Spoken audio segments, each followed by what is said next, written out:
बिस्मिल्लाहिर्रहमानिर्रहीम, अस्सलाम वालेकुम एंड वेलकम टू एक्सप्रेसो। मैं हूं इमरान हसन और मैं हूं अरमला हसनात। सुबह सुबह सबने इमरान से एक सवाल पूछा है कि इतनी वीकेंड लॉन्ग वीकेंड के बाद आए हैं और क्या हुआ है आपको? तब्दीली आई है कुछ ज्यादा तब्दीली is always good, that's what I believe. थोड़ा बहुत तब्दीली जिंदगी में आनी चाहिए और इतनी तब्दीली जरूर आनी चाहिए कि एक ही तरह से लोग आपको देख देख के तंग ना आ जाए। ना कम से कम पूछे तो सही ना भाई क्या हुआ है, सब ठीक है, सब सही चल रहा है। So मतलब एक दफा क्या इसी शक्ल के साथ कौन तंग आता है भाई? एक शक्ल से कोई तंग नहीं आता। हाँ, थोड़ा चेंज होना is good. So I hope कि आपका वीकेंड बहुत अच्छा गुजरा होगा, आपने सर्दी को एंजॉय किया होगा और आज आप मंडे को तैयार हो गए। बिल्कुल। और बहन के जवाब में जब इन्होंने पूछा तो मैं कहने लगा था क्या करूं, मेरी कोई फीलिंग नहीं है, आजकल बहुत चल रहा है, so it's a viral nowadays. अच्छा, हमें उम्मीद है जैसा कि इन्होंने कहा कि आपका वीकेंड बहुत अच्छा गुजरा है और नए वीक का स्टार्ट बहुत अच्छा हुआ है। Well, this is the first Monday of 2021 और लोग बहुत एक्साइटेड थे। अच्छा, मैंने देखा कि 2020 ने जो कि इतना ज्यादा लोगों को तंग किया ना, तो लोग बड़े खुश हो रहे थे कि जैसे एक रिलीफ मिल जाता है कि अब 2021 आ गया, सारी चीजें अच्छा, वैसे हर साल के एंड पे ना हम ऐसे सेलिब्रेशन करते हैं और फिर नए साल का इंतजार करते हैं। Unfortunately 2020 was not a good year for any of us, और लेकिन हम एक्सपेक्ट कर रहे हैं कि 2021 बहुत अच्छा होने वाला है। बिल्कुल, इंशाल्लाह। और पाकिस्तानी टीम के लिए कैसा होता है, इस वक्त टेस्ट मैच हमारा चल रहा है, अल्लाह करे कि पाकिस्तानी टीम के लिए भी अच्छा हो जाए। हमने पोल भी आपके लिए यही रखा है और अमला की फरमाइश पे हमने रखा है। अमला ने कहा कि सुबह सुबह लोगों से पूछे कि लोग क्या सोच रहे हैं टेस्ट मैच को लेकर। मैंने रिजल्ट्स पहले बता दिए थे। नहीं, क्या हम जीत नहीं, सकते हैं? मैंने ये नहीं कहा कि मैंने रिजल्ट हाँ या ना में कहा। हमारा पोल यही है कि क्या पाकिस्तानी टीम दूसरे टेस्ट में जीत पाएगी, हाँ या ना में। आपने आपका वैसे ख्याल नहीं है कि जीत पाएगी, मुझे पता है, लेकिन हमें उम्मीद रखनी चाहिए। 297 किए थे पाकिस्तानी टीम ने। सो व्हाट्सएप पे हमें बताइएगा कि आपको क्या लगता है। विद दैट, आज के शो में पॉलिटिकल तो सब कुछ है ही, लेकिन हेडलाइंस आप देखेंगे तो फिर हमें यकीन है आप शो पूरा देखेंगे। आप हेडलाइंस देखिए, हम वापस आते हैं। ऑपोजिशन का बहावलपुर में सियासी पावर शो। जिस दिन पीडीएम ने इस्तीफे दे दिए, हुकूमत का काम तमाम हो जाएगा, मरियम नवाज। हुकूमत के जवाबी वार विफाकी वुज़रा कहते हैं ऑपोजिशन जो मर्जी कर ले, एनआरओ नहीं मिलेगा। बलोचिस्तान के अम पर एक और बार सफाक दहशतगर्दों ने 11 कारकुन मजदूरों को अगवा के बाद कत्ल कर दिया। कोरोना के वार मजीद तेज, मजीद कई जिंदगियों के चिराग गुल। दुनिया के दूसरे बुलंद तरीन मैदान देवसाई मुस्तंसर हुसैन तारड़ की किताब पर बात होगी, सेगमेंट निकले तेरी तलाश में। वर्ल्ड मेमोरी चैंपियनशिप जीतने वाली एमा आलम होंगी एक्सप्रेसो की मेहमान। जी जनाब, हेडलाइंस आपने जानी और आपको अंदाजा हो गया होगा कि एज यूजुअल हमारे शो में, मंडे के शो में बहुत वैरायटी है, बहुत सारे सेगमेंट भी हैं, लेकिन मौसम की सूरत हाल आपको बताते हैं। जी, लाहौर में आज ज्यादा से ज्यादा दर्जा हरारत 18 जबकि कम से कम 12 रहने वाला है, यानी कि इतनी ज्यादा सर्दी नहीं होगी। एयर क्वालिटी इंडेक्स की मैं बात करूं लाहौर में तो 166 है, जो कि मेन पॉल्यूटेंट है। गिलगित के मौसम की बात करेंगे तो मैक्सिमम टेम्परेचर रहने वाला है 5 जबकि मिनिमम होगा 0 यानी 0। सो सर्दी है जी, बिल्कुल सर्दी है। मरी में भी सर्दी है, लेकिन मरी में ज्यादा से ज्यादा दर्जा हरारत 11 डिग्री सेंटीग्रेड है और ये आप देख रहे हैं कि सारी सफेद चादर इस वक्त मलका कौसार ने ओढ़ रखी है और सयाहों की बहुत बड़ी तादाद वीकेंड पे वहां पे इस बार भी पहुंची हुई थी। कम से कम दर्जा हरारत 0 डिग्री सेंटीग्रेड है। तेज हवा है थोड़ी सी जो चलनी है यहाँ पे। विद दैट क्वेटा वैली हम जाएंगे जहां पे ज्यादा से ज्यादा दर्जा हरारत 12 डिग्री सेंटीग्रेड जबकि कम से कम -3 डिग्री सेंटीग्रेड रहेगा। सो इस हवाले से मौसम का जानना चूंकि सुबह जरूरी है। बड़े शहरों का, कुछ बड़े शहरों का मौसम हमने जाना, मजीद भी इस पर बात करते रहेंगे। येट हमने एज वी से सियासी टेम्परेचर की बात करनी है आज की बड़ी खबर में।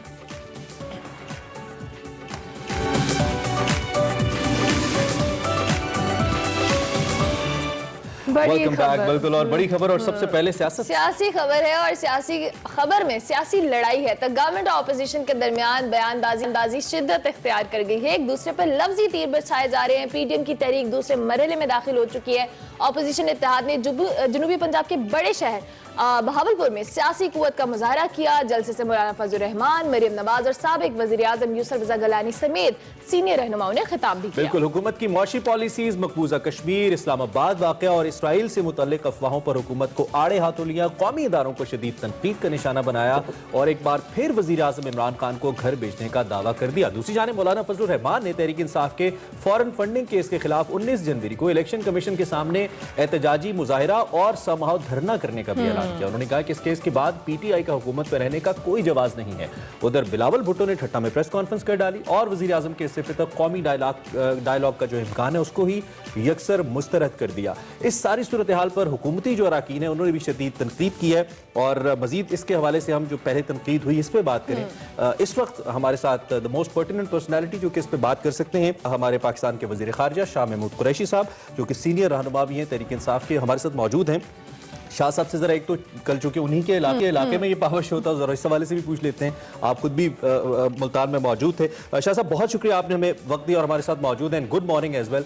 सबसे पहले तो कल का जो पावर शो था ये जनूबी पंजाब में था और मरियम साहिबा ने कल कहा कि जनूबी पंजाब को इससे पहले हक नहीं दिया गया और अब भी हुकूमत हक नहीं दे रही, तो हम वो हक दिलवाएंगे। जनूबी पंजाब के ऊपर बहुत सियासत की गई, चाहे वो अलहदा सूबा बनना हो या दीगर मामलात हों, लेकिन बहुत सारे मामलात में अब भी अवाम महरूमियों का शिकार हैं। तो कल के इस पावर शो को अपोजिशन के बयानी के तनाजुर में कैसे देखते हैं आप?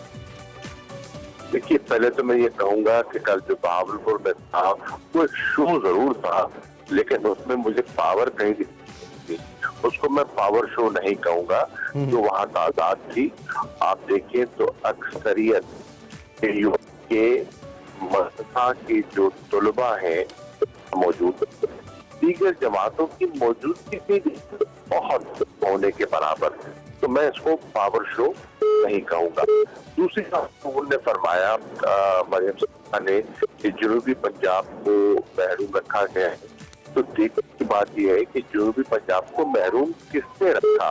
पंजाब में अरसा दराज से हुकूमत किसने रही? 10 साल तो मुसलसल RPMLN रही ना पंजाब में। तो अगर जनूबी पंजाब को और फिर अगर पूरा उनका टेन्योर देखें तो उसमें कई दहाइयां आ जाती हैं और जनूबी पंजाब को शिकायत ये रही है कि बहुत से जो फंड है उनकी मुनसिफाना तकसीम नहीं होती रही और तभी तो यहाँ नारा बुलंद हुआ था असा कैदी तख्त लाहौर, क्योंकि जितने पैसे थे जनूबी पंजाब के वो डाइवर्ट कर दिए गए थे लाहौर। लाहौर हमें बहुत अजीज है, लाहौर हमारा दिल है, लेकिन यहाँ के अवाम के हकूक जो है वो भी जो सलब हुए हैं वो उनके अदवार में हुए हैं जो हुकूमत में रही है। इन 2.5 सालों में तहरीक इंसाफ ने कोशिश की है कि जनूबी पंजाब को उनका हक दिया जाए और उसमें 2 बड़े फैसले किए गए हैं। नंबर 1 कि अख्तियारात की नीचे मुंतकिली के लिए बहावलपुर में और मुल्तान में एक साउथ पंजाब का इंतजामी सेक्रेटेरिएट कायम किया गया है पावर्स को डिवॉल्व करने के लिए। और नंबर 2 आबादी के लिहाज से जो फंड्स हैं वो जनूबी पंजाब के लिए रिजर्व किए गए हैं और कहा गया है कि ये फंड जो है वो किसी और जगह मुंतकिल नहीं हो सकेंगे ताकि इलाके की जो तरक्याती जरूरियात है वो पूरी हो सके। सही सही, ठीक है। शाह साहब, ऑपोजिशन के हवाले से बात करें तो आपने ये भी आप कहते हैं कि अवाम के जो मुस्तरद करदा सियासी अनासर है ये जो बैरूनी कह लें उनके हवाले से हमलावरों के हवाले से एक आलाकार बने हुए हैं और ये मुल्क में जो है एक अफरा तफरी की सिचुएशन फैला रहे हैं। इन सियासी अनासर पे चूंकि बार बार गवर्नमेंट की जानिब से मौक़िफ़ इख्तियार किया जाता है, हुकूमत उस तरह से कंट्रोल करने में या पाबंदी लगाने में हमें क्यों इतनी बेबस दिखाई देती है?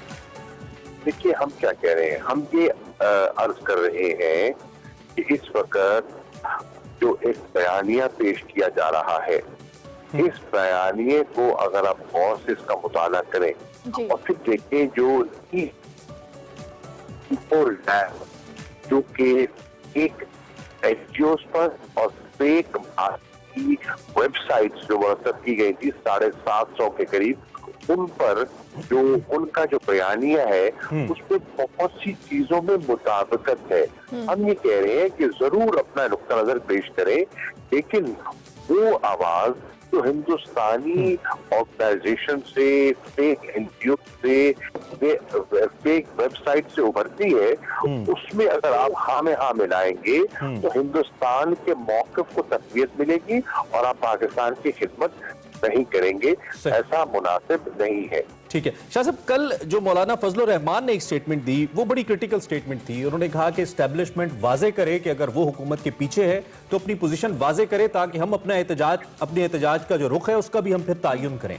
उनका बराह रास्त इशारा जो है वो इदारों की तरफ था।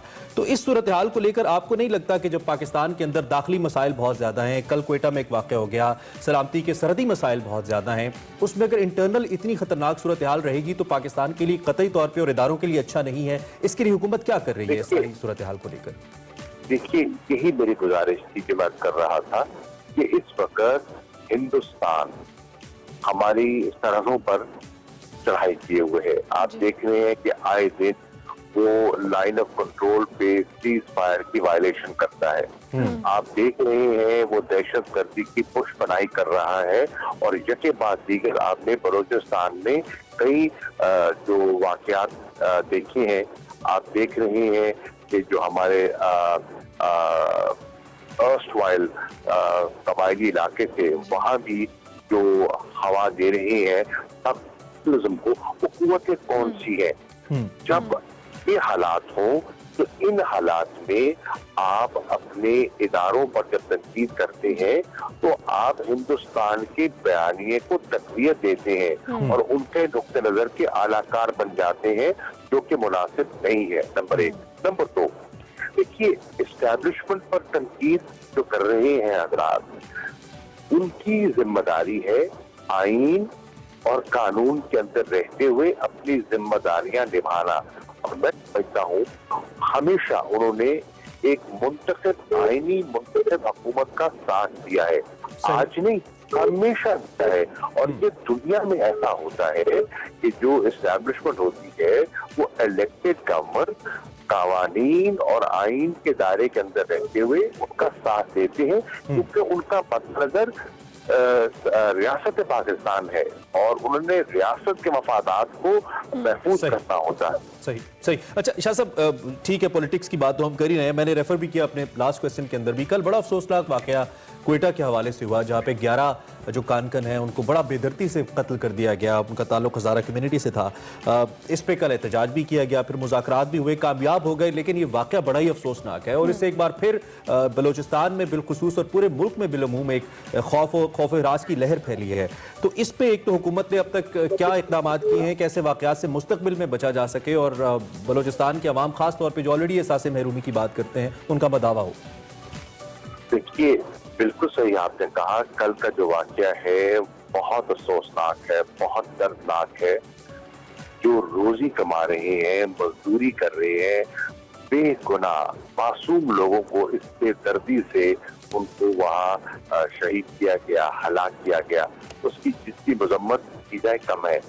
यही तो मैं गुजारिश करता आया हूँ और एक डॉसियर के जरिए इसकी निशानदेही की थी कि हिंदुस्तान पुष्पनाई कर रहा है दहशतगर्दी की, वो स्पॉन्सर कर रहा है टेररिज्म को, वो फाइनेंस कर रहा है, वो उनकी मटेरियल सपोर्ट कर रहा है और वो हाइब्रिड वॉरफेयर के जरिए ऐसे वाकयात करवाता है जिससे लोगों में मायूसी पहले, बददिली पहले और वहाँ जो सीपेक के प्रोजेक्ट्स हैं उन में रुकावट पैदा करें और मुल्क में जो इन्वेस्टमेंट का माहौल पैदा हो रहा है उसमें एक बेयकीनी की कैफियत पैदा करें।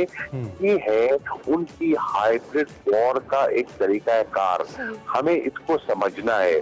काश जो बलूचिस्तान की क़यादत है वो बलूचिस्तान के मसलन जो अपोजिशन की क़यादत है, अजय साहब हैं, वहाँ गफूर हैदरी साहब हैं और हजरात हैं, वो बलूचिस्तान के मामलात में दिलचस्पी दें और वहाँ के इस्तेहकाम के लिए, लोगों के जान और माल के तहफ़्फ़ुज़ के लिए भी कोई किरदार अदा करें, ना कि सिर्फ वो पूरे मुल्क में एक एहतजाजी तहरीक के लिए बने बनाए जलसों में मुखातिब होते फिरे।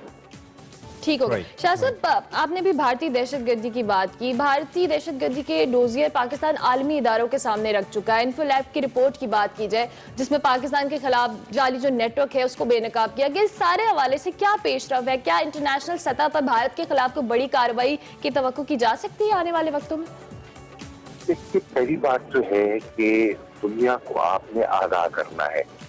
ये हकायक जो EU डिसइंफो लैब ने आपके सामने रखे हैं, ये बहुत बड़े इंकशाफात हैं। जी। इसने भारत के असली चेहरे को बेनकाब किया है और भारत जो एक दावा था करता कि हम एक दुनिया की सबसे बड़ी जमहूरियत है और वो सेकुलरिज्म के जो दावे करता रहा है, आज उनकी आमाल से, उनकी हरकतों से, उनकी पॉलिसी से उनकी नफी हो रही है। आज दुनिया देख रही है कि सेकुलरिज्म को उन्होंने तर्क कर दिया है और हिंदुत्व आइडियोलॉजी को उन्होंने अपना लिया है। आज वो देख रहे हैं कि वो ऐसी कानून साजी कर रही हैं जिसमें अक़लियतें न सिर्फ अपने आप को गैर महफूज महसूस कर रही हैं, बल्कि उनके साथ इम्तियाजी सलूक बढ़ता जा रहा है। आज वो देख रहे हैं कि उनकी पॉलिसीज के जरिए पूरे हिंदुस्तान में जो किसान है वो सरापा एहतजाज है। इससे जो चीजें दुनिया के सामने आ रही है कि जो हिंदुस्तान का वो तासुर देते हैं, जो हकायक है वो तासुर के बरक्स है। तो ये पब्लिक ओपिनियन को, ये चीजें जब आप उजागर करते हैं, इंटरनेशनल पब्लिक ओपिनियन को हमवार करती है। और आपने देखा कि अब इंटरनेशनल मीडिया जो है वो पहले से कहीं ज्यादा हिंदुस्तान की पॉलिसीज पर तनकीद करता है, क्रिटिकल हो रहा है। ठीक है। आखिरी सवाल मेरा कश्मीर के हवाले से होगा, आपकी मौजूदगी से फायदा उठाते हुए। आपकी भी कल मैं एक स्टेटमेंट पढ़ रहा था आसिया इंदराबी साहिबा के हवाले से, सीनियर हुर्रियत रहनुमा है, भारतीय फौज की कैद में है, पाकिस्तान ने यूनाइटेड नेशंस को भी कंसल्ट किया है। एक तो उनके हवाले से इस वक्त हम क्या फोर्सी कर सकते हैं, और दूसरा कोविड की वजह से हमें याद है इससे पहले जो कश्मीर की तहरीक थी, पाकिस्तान बहुत एग्रेसिवली उसको लेके चला था। प्राइम मिनिस्टर की सलामती काउंसिल में स्पीच के बाद बहुत उसके इफेक्टिव रिजल्ट्स भी आए थे, लेकिन कोविड ने थोड़ा सा उसको ब्रेक लगा दिया शाह साहब। तो अभी जब कोरोना सिचुएशन थोड़ी सी अंडर कंट्रोल आ रही है, तो आपको लगता है कि हम दोबारा उसी एग्रेशन के साथ मामला कश्मीर को दुनिया में उठा पाएंगे? इस पर क्या स्ट्रैटेजी है हमारे फॉरेन ऑफिस की? जी बिल्कुल, देखिए, जो मसला कश्मीर है इसको हम मुसलसल उठा रहे हैं और इंशाल्लाह उठाते रहेंगे। ये हमारा फर्ज है और जो हक़ खुद इरादियत की तहरीक है वो इंशाल्लाह कामयाब होगी। अब जहाँ तक मकबूजा कश्मीर की सूरत हाल का ताल्लुक है, आपने देखा कि आसिया इंदराबी साथ साथ बहुत से ऐसे ख़वातीन व हज़रात हैं जिनको बेजा और झूठे केसेस में मुलव्वस करके उनको डिटेन किया गया है, उनको पाबंद सलासिल किया गया है, उनको सजाएं सुनाई गई हैं। अब देखिए, आसिया इंदराबी साहिबा तकरीबन 15 साल से कैद में है और अब तो उनकी जिंदगी जो है वो खतरे में है। उनका कसूर क्या है? उनका कसूर ये है कि उन्होंने मकबूजा कश्मीर की खवातीन में एक नया जोश, एक नया वलवला पैदा किया। दुख्तराने मिल्लत जो उनकी तंजीम है उसने विमेन एम्पावरमेंट के लिए बात की, सोशल रिफॉर्म्स के लिए बात की, फंडामेंटल फ्रीडम्स के उन्होंने आवाज बुलंद की। और हिंदुस्तान की जो ऑक्यूपेशन फोर्सेस हैं, वो जो सेक्सुअल वायलेंस की जो वहाँ जो मुख्तलिफ आए दिन वारदातें होती हैं, जो इंसिडेंट्स होते हैं, उन्होंने उसको उजागर किया। तो ऐसी मौसर आवाज को दबाने के लिए वो फैब्रिकेटेड केसेस के जरिए पॉलिटिकल लीडरशिप को, ह्यूमन राइट्स एक्टिविस्ट को जो है उन्होंने तंग किया हुआ है, पाबंद सलासिल किया हुआ है। दफ्तर खारजा ने खत के जरिए अक़वाम मुत्तहिदा के सेक्रेटरी जनरल को में और जो ह्यूमन राइट्स कमिश्नर है जिनीवा में, हमने उनकी तवज्जो इस तरफ मबजूल कराई है और हमने मुतालबा किया है 4 चीजों का। नंबर 1, इन सब कायदीन को एक फ्री एंड फेयर ट्रायल मिलना चाहिए। नंबर 2, बिल फॉर ये जो पॉलिटिकल प्रिजनर्स हैं, डिटेनीज हैं, ह्यूमन राइट्स डिफेंडर्स हैं मकबूजा कश्मीर में, इनको रिहाई मिलनी चाहिए। नंबर 3, जो अक़वाम मुत्तहिदा की ह्यूमन राइट्स की जो कमिश्नर हैं, उनकी जो 2 रिपोर्ट्स आई हैं, उनकी सिफारिशात पर अमल होना चाहिए। और चौथी चीज, ये अक़वाम मुत्तहिदा एक कमीशन ऑफ इंक्वायरी तश्कील दे ताकि वहाँ जो जमीनी हकायक है Right. उनके साथ जाए। बिल्कुल सही। Honourable foreign minister, thank you very much, आपने हमें ज्वाइन किया सुबह और इन तमाम अहम मौज़ूआत पे अपने ख्यालात का इजहार किया और इनफेक्ट पॉलिसी स्टेटमेंट हम तक पहुँचाई। पाकिस्तान इस वक्त सारी सूरत हाल को बहुत शुक्रिया। हमारे साथ वज़ीर ख़ारजा शाह महमूद कुरैशी साहब मौजूद थे जो कि अहम मामलात पे बात कर रहे थे। अभी इसी नोट पर हम ब्रेक लेंगे, ब्रेक के बाद हाजिर होंगे। आप देखते रहिए एक्सप्रेसो।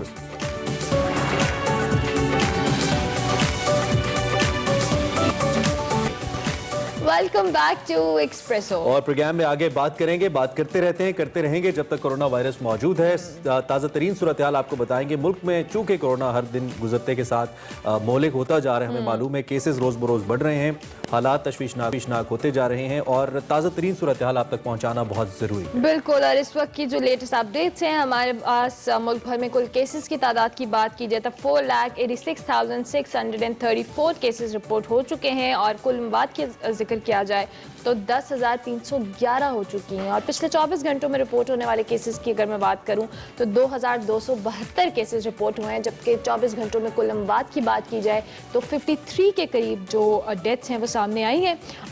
ताज़ा तरीन अपडेट यही है और क्या इस वक्त सिचुएशन है, और इसके साथ साथ कोरोना की जो नई किस्म है वो कराची के बाद लाहौर भी आई है, इस हवाले से भी कुछ बातें की जा रही हैं। इस पे हम सब पे डिस्कशन करेंगे। हमारे साथ मौजूद हैं CEO Mayo hospital professor Asad Aslam साहब। बहुत शुक्रिया डॉक्टर साहब कि आपने हमें सुबह सुबह ज्वाइन किया। लेटेस्ट अगर हम कोविड सिचुएशन की बात करें, क्या पंजाब की सिचुएशन है, केसेस की तादाद कंट्रोल देखने में आ रही है या अभी भी बढ़ी है, इस हवाले से आप हमारे देखने वालों को बताइएगा। जी बिस्मिल्लाहिर्रहमानिर्रहीम। देखें, पंजाब में जो पेशेंट्स हैं मेनली वो लाहौर में, रावलपिंडी में, जी, मुल्तान में और भावलपुर में है, लेकिन मेजॉरिटी ऑफ द केसेस जो हैं वो इस वक्त लाहौर में है। मैं अगर आपको लाहौर की पोजीशन बताऊं तो इस वक्त लाहौर के 31 हॉस्पिटल में, जिनमें 19 जो है प्राइवेट है और 12 जो मेजर जो पेशेंट जहाँ पर ज्यादा है 12 सरकारी अस्पताल है। ठीक है। इनमें इस वक्त 382 पेशेंट दाखिल हैं। ये आज से 15 दिन पहले ये 460 तक चले गए थे, तो आज की जो फिगर है वो 382 है और उसमें 285 पेशेंट हैं जो कंफर्म्ड हैं और 97 सस्पेक्टेड हैं। लेकिन ये सस्पेक्टेड वो हैं जो टिपिकल, उनके फीचर सारे कोविड वाले हैं, जब तक इनकी रिपोर्ट नहीं आती तो हम उनको पॉजिटिव में नहीं डालते। तो 382 फिगर है इस वक्त और इनमें 243 है जो गवर्नमेंट हॉस्पिटल में है और 139 प्राइवेट हॉस्पिटल में। डॉक्टर साहब, हम ये कह सकते हैं कि ये बहुत बड़ी तादाद नहीं है, आप हम ये कह सकते हैं क्योंकि 31 हॉस्पिटल्स में अगर तकरीबन 400 लोग मौजूद हैं, हम ये कह सकते हैं? लेकिन मैं ये अर्ज करना चाहता हूँ कि ये जो पेशेंट हैं ये क्रिटिकल है। अच्छा। इनमें 129 जो है वो आईसीयूज में है, 28 जो है वो वेंटिलेटर पर है और 225 जो है वो हाई डिपेंडेंसी यूनिट में इस वक्त मौजूद हैं, यानी कि या वो सी पैप पर है या बाई पैप पर हैं, वो 1 मिनट भी बगैर ऑक्सीजन के रूम एयर पर नहीं रह सकते। इसके अलावा बाकी पेशेंट जो एसिम्प्टोमेटिक हैं, जिनको कोई सिम्टम नहीं है, वो घर में है। तो ये सिर्फ इस वक्त जो पंजाब में जो हॉस्पिटल में पेशेंट जो भी दाखिल हैं खुसूसन लाहौर में, वो सारे के सारे क्रिटिकल हैं। उनको कोविड नमोनिया है, वो घर में नहीं रह सकते।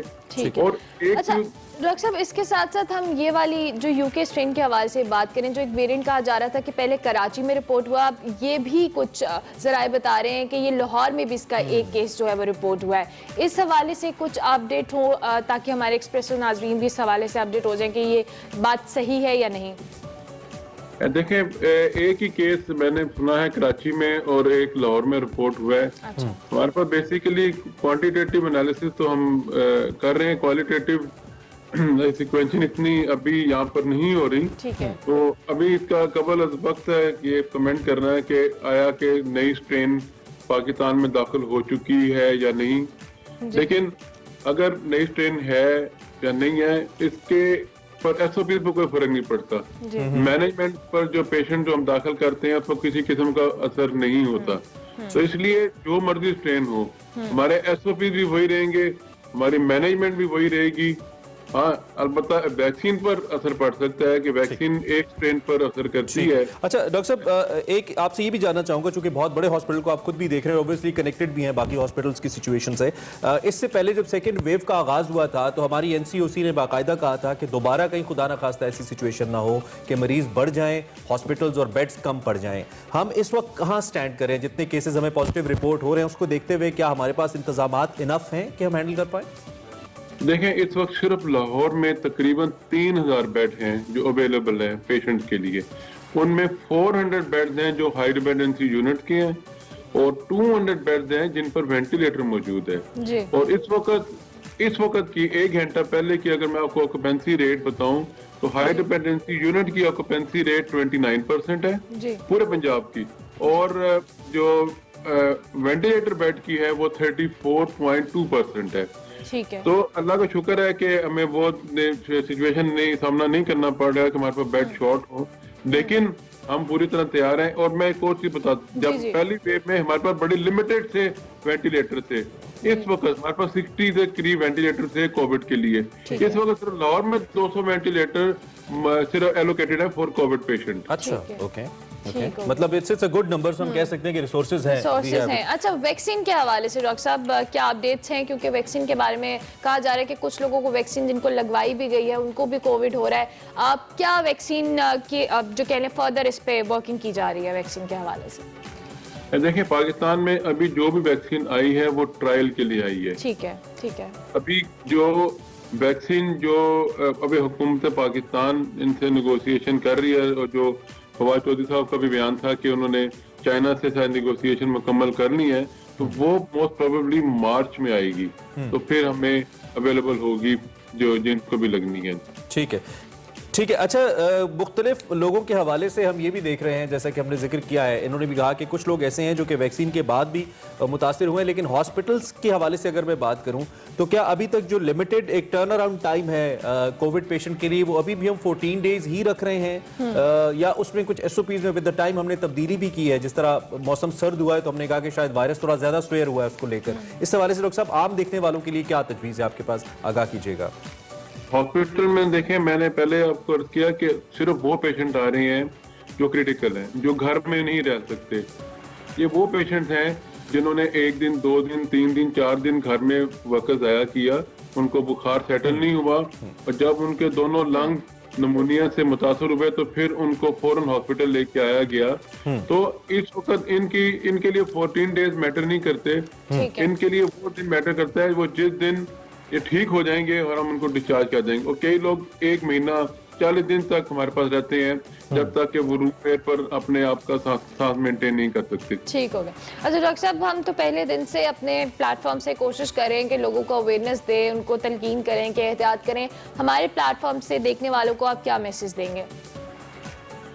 देखें, पहली वेव में भी मुझे याद है कि आपके चैनल से मैसेज दिया गया, इस दफा भी ये मेरा तीसरा प्रोग्राम है मेरे साथ। जी बिल्कुल जी। एक मैसेज है, देखें, अगर आप अपने आप को, अपने रिलेटिव्स को, अपने बुजुर्गों को बचाना चाहते हैं, अपने साथियों को, SOP पर अमल कर लें। वाहिद जरिया जिससे हम सेकंड वेव का मुकाबला कर सकते हैं SOP है, और SOP में भी सरे फहरिस्त मास्क है। मास्क को अपने लिबास का हिस्सा बनाएं। आप घर में बैठे, आप कहीं बाहर अपने ऑफिस में जाएं, हॉस्पिटल में जाएं, किसी से मिलने जाएं, दूसरी चीज मास्क के बगैर ना जाएं। दूसरी चीज ये है कि आप गैर जरूरी तौर पर घर से बाहर ना निकलें। कोई अच्छा जरूरी काम हो तो आप घर से बाहर। अच्छा डॉक्टर साहब, आपकी मौजूदगी से फायदा उठाते हुए एक तो we would really like to pay a tribute to all the doctors, to all the front liners, जितने भी पैरामेडिक्स हैं, डॉक्टर्स हैं, उनको हमारा ट्रिब्यूट है। हम हमेशा कह रहे हैं कि जो जंग इस वक्त डॉक्टर्स ने लड़ी है शायद आप लोगों की अनथक मेहनत और कोशिशों के बगैर ना होती, और कोई इसका मुआवजा नहीं हो सकता जितनी सर्विसेज डॉक्टर्स ने की हैं, इसमें तो कोई दो राय नहीं है। मरीजों के हवाले से मैं एक सवाल आपसे इस कॉन्टेक्स्ट में पूछना चाहता हूँ कि बहुत सारे लोग बहुत स्वेयर कंडीशन के बावजूद भी हॉस्पिटल नहीं जाते, कोविड अगर उनको महसूस हो भी रहा हो। आप किस सूरत में ये रिकमेंड करते हैं कि लाजमी आपको हॉस्पिटल जाना चाहिए, जो कि लोग हॉस्पिटल जाने से डरते हैं और समाओ ये दुरुस्त भी है? इस हवाले से जरा कुछ बताइएगा। इस वक्त सबसे मेजर प्रॉब्लम जो हम फेस कर रहे हैं वो लोग अपनी बीमारी को 4-5 दिन घर में गुजारने के बाद हमारे पास आ रहे हैं, रिपोर्ट कर रहे हैं और इस कंडीशन में आ रहे हैं कि उनके दोनों लंग्स निमोनिया से मुतासर हैं। अच्छा। ऑक्सीजन के बगैर वो 1 मिनट नहीं रह सकते और हमारे पास इसके सिवा कोई चारा नहीं है कि हम उनको या सीधा आईसीयू में ले जाएं या खुदा ना खाता उनको वेंटिलेटर पर डाल दें। हमारा जो पैगाम लोगों के लिए ये है कि अगर आपका सिम्टम आते हैं, गला खराब होता है, टेस्ट नहीं आती, स्मेल नहीं आती और बुखार आपका नहीं सेटल हो रहा 1 दिन से 2 मैक्सिमम 2 दिन, तो आप फौरन रुजू करें हॉस्पिटल से या अपने किसी करीबी डॉक्टर से। घर में वक्त ना जाया करें। इसका नतीजा ये निकलता है कि ना सिर्फ आप अपनी बीमारी में शिद्दत पैदा कर देते हैं बल्कि इस दौरान अपने सारे घर वालों को आप इन्फेक्शन ट्रांसफर कर देते हैं।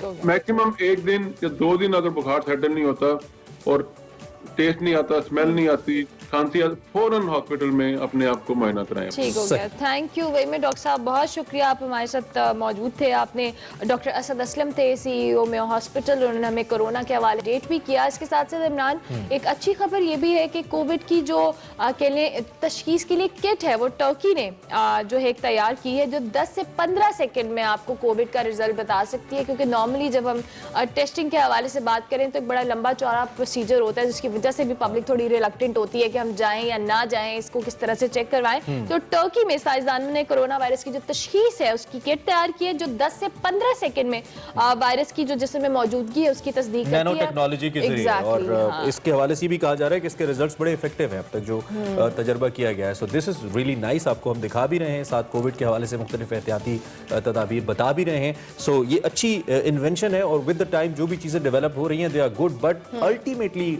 वी ऑल नो जितनी भी वैक्सीन आ जाएं, इसको जानने की जितनी भी किट्स आ जाएं, जो भी टेक्नोलॉजीज आ जाएं, एहतियात से बेहतर कुछ भी और नहीं हमें है। अब मेरे ख्याल से इस चीज़ का इंतजार नहीं करना चाहिए कि बिल्कुल खत्म हो जाएगा, हमें इसके साथ जिंदगी जीनी है और एहतियात के साथ जीनी है। So it's a new normal, तो बेहतर है कि एहतियात की जाए। आप ऐसे कि हमने जीना सीख लिया, लेकिन कोविड के साथ stay blessed, stay safe and stay home, this is the most important. हम ब्रेक लेंगे, ब्रेक के बाद हाजिर होंगे, आप देखते रहिए एक्सप्रेसो।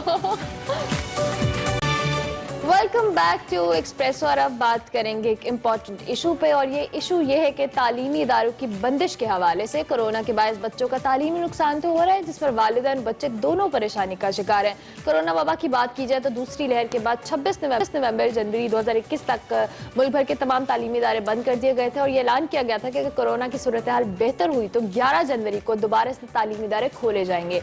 इसी हवाले से आज बैनुल सूबाई वज़ीर तालीम का इजलास हो रहा है और वफाकी वज़ीर तालीम शफ़क़त महमूद साहब इस इजलास की सदारत कर रहे हैं। इजलास में इस हवाले से कोरोना की सूरत हाल की बात की जाए, तालीमी इदारे खोले जाएं, मई और जून में होने वाले इम्तहानात हों, चाहे मौसम गर्मा की तातीलात हों, नए तालीमी साल के हवाले से बातों इस पर गौर किया जाएगा। बिल्कुल, और ये इजलास वीडियो लिंक के जरिए हो रहा है। इसका टाइम दिन तकरीबन 11:30 बजे दिया गया है, तो इसलिए हमारे शो के बाद होगा, आपको अपडेट करते रहेंगे। बलोचिस्तान हुकूमत ने कोरोना की सूरत हाल के बायस तमाम तालीमी इदारे पहले ही 28 फरवरी तक बंद कर दिए हैं, जबकि सूबाई वज़ीर तालीम सिंध सईद गनी ने भी 11 जनवरी को स्कूल्स ना खोलने का इशारा दिया है। वो कहते हैं कि सूरत हाल देखकर नहीं लगता कि तालीमी इदारे खुलेंगे। और रात को हमने शफ़क़त महमूद साहब का एक इंटरव्यू सुना एक प्राइवेट टीवी चैनल के ऊपर, जिसमें उन्होंने अपने ख्यालात का इजहार करते हुए अरमला ये कहा कि मुझे नहीं लगता कि 11 तारीख को हम ये इदारे खोल पाएंगे। इस वक्त all Pakistan private school association के सदर काशिफ मिर्जा हमें वीडियो ज्वाइन कर चुके हैं, उनसे हम जरा बात करेंगे and we are thankful to him कि he was on his way, उन्होंने हमें ज्वाइन किया।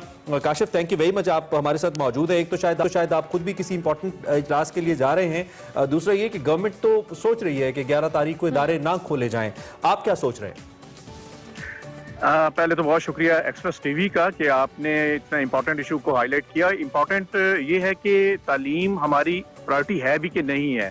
अभी आज ही मैं देख रहा हूँ कि जो यूके का जो प्राइम मिनिस्टर है, जहाँ पे सूरत हाल पाकिस्तान से इंतहाई ज़्यादा खतरनाक है, वहाँ आपने शायद देखा आज जो बोरिस जॉनसन ने BBC को इंटरव्यू देते हुए ये अपील की है पेरेंट्स से कि आप अपने बच्चों को मंडे से स्कूल भिजवाएं।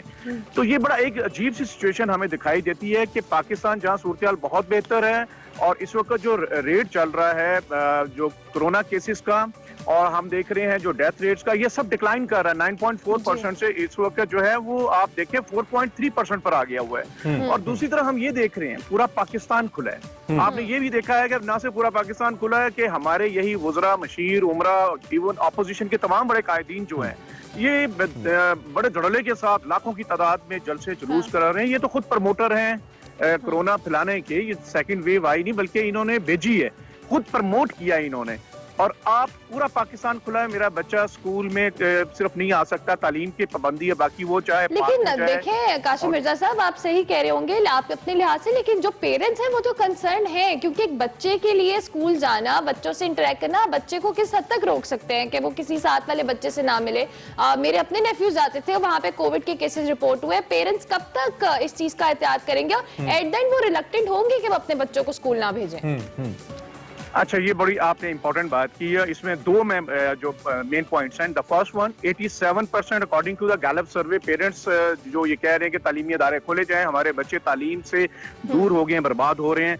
और दूसरी, हमारे पास जो ऑप्शन है जो ऑनलाइन फैसिलिटी, वो पूरे पाकिस्तान में सिर्फ 14% है, जबकि जो क्लासरूम एनवायरनमेंट की जो है पढ़ाने के लिए वो सिर्फ 2 से 3% स्कूल्स के पास है या उनके पेरेंट्स के पास है। हमारे मोस्टली पेरेंट, टीचर, बच्चे IT लिटरेट नहीं है। हाँ, फिर सबसे बड़ी बात है, आपको ये भी पता है, अगर ये इतना अच्छा सिस्टम हो तो फिर पूरी दुनिया के जो कन्वेंशनल एजुकेशन इसमें भी जो प्राइवेट स्कूल्स एसोसिएशन है या प्राइवेट स्कूल्स हैं जो कि मिलियंस के अंदर एक कोर्स के लिए चार्ज करते हैं, somehow it reaches to million, उनको ट्रेन होना चाहिए था। दुनिया तो कब से IT को शिफ्ट कर चुकी है, लेकिन हम फीसें दुनिया के मुकाबले में ले रहे थे और जो अंदाजे तालीम था वो पुराना ही रखा गया था। अगर IT पे कन्वर्ट हो जाते तो आज इतनी परेशानी आपको भी ना होती।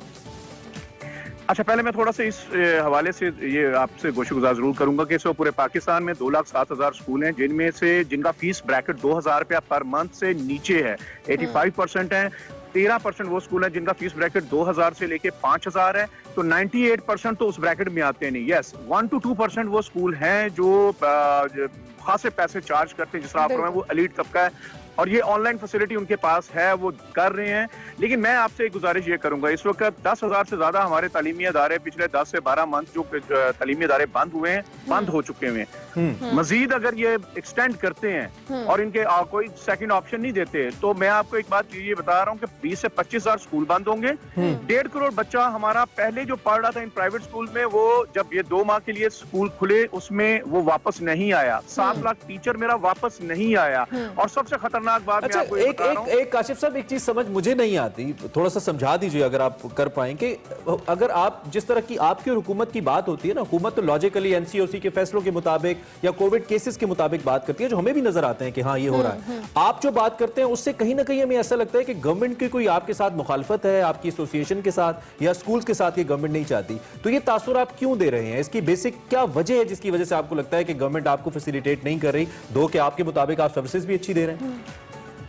देखिए, ये मैं आपसे बात एग्री करता हूँ। ये जो अब तो जाहिर हो रहा है, 2.5 साल हो चुके इस गवर्नमेंट को आके, इससे ज्यादा बदतरीन तालीम दुश्मन गवर्नमेंट हमने माजी में नहीं देखी। माजी में भी कोई अच्छे लोग नहीं थे, लेकिन इन्होंने तो आके पहले साल में तो कोविड जब नहीं था, टोटल एजुकेशन के 85 डेज जो क्लासेस खुली हैं, अब तो इन्होंने बिल्कुल फ्लैटली इसको बंद किया है। और अब आप मुझे एक बात, वजह क्या लगती है आपको इसकी? क्या मैंने तो बता दिया, तालीम दुश्मनी है, इससे ज्यादा और कोई बात मुझे समझ नहीं आती। देखिए, एक बात, तालीम तो तहरीक इंसाफ का मैनिफेस्टो है, उनकी तो दुश्मनी कैसे होगी?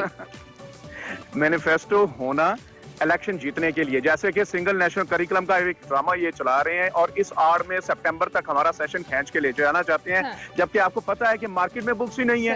ये अभी कोविड का ड्रामा चलता रहेगा। वो गवर्नमेंट का एक अच्छा इनिशिएटिव है, उसको इस तरह से हम क्रिटिसाइज अगर ना करें तो वो भी मेरे ख्याल से ज्यादती होगी अगर हम उनको क्रिटिसाइज करें। लेकिन इसके साथ साथ एट द एंड सोल्यूशन क्या निकलेगा, इस पे आते हैं कि आप लोग कहते हैं कि स्कूल खुलने चाहिए। गवर्नमेंट इस स्टैंड पे कायम है कि जब तक हमें सिचुएशन समझ में नहीं आती हम स्कूल्स नहीं खोलेंगे। बच्चे कहां जाएंगे, पेरेंट्स कहां जाएंगे? कंफ्यूजन जिस कंफ्यूजन का आप गवर्नमेंट शिकार है, वही कंफ्यूजन आपने पेरेंट्स को डाली है। देखिए, मैं अब आपको ये बात यहाँ पे फिर जी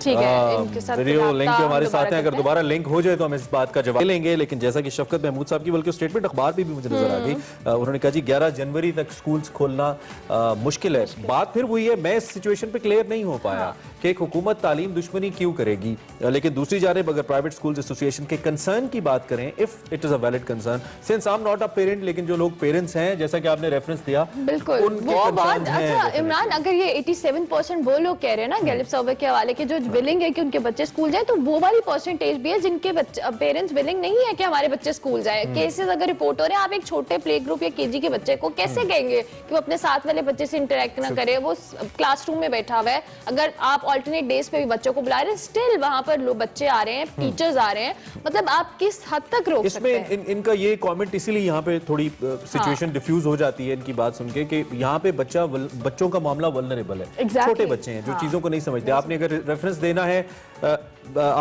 देना है कि शादी हॉल्स खुल गए हैं या दीगर, तो वहां पे मैच्योर लोग हैं, वो समझ सकते हैं। काशिफ साहब हमारे साथ मौजूद है, एक बार काशिफ साहब कंप्लीट कीजिएगा, क्वेश्चन आपके सामने रखा था हमने।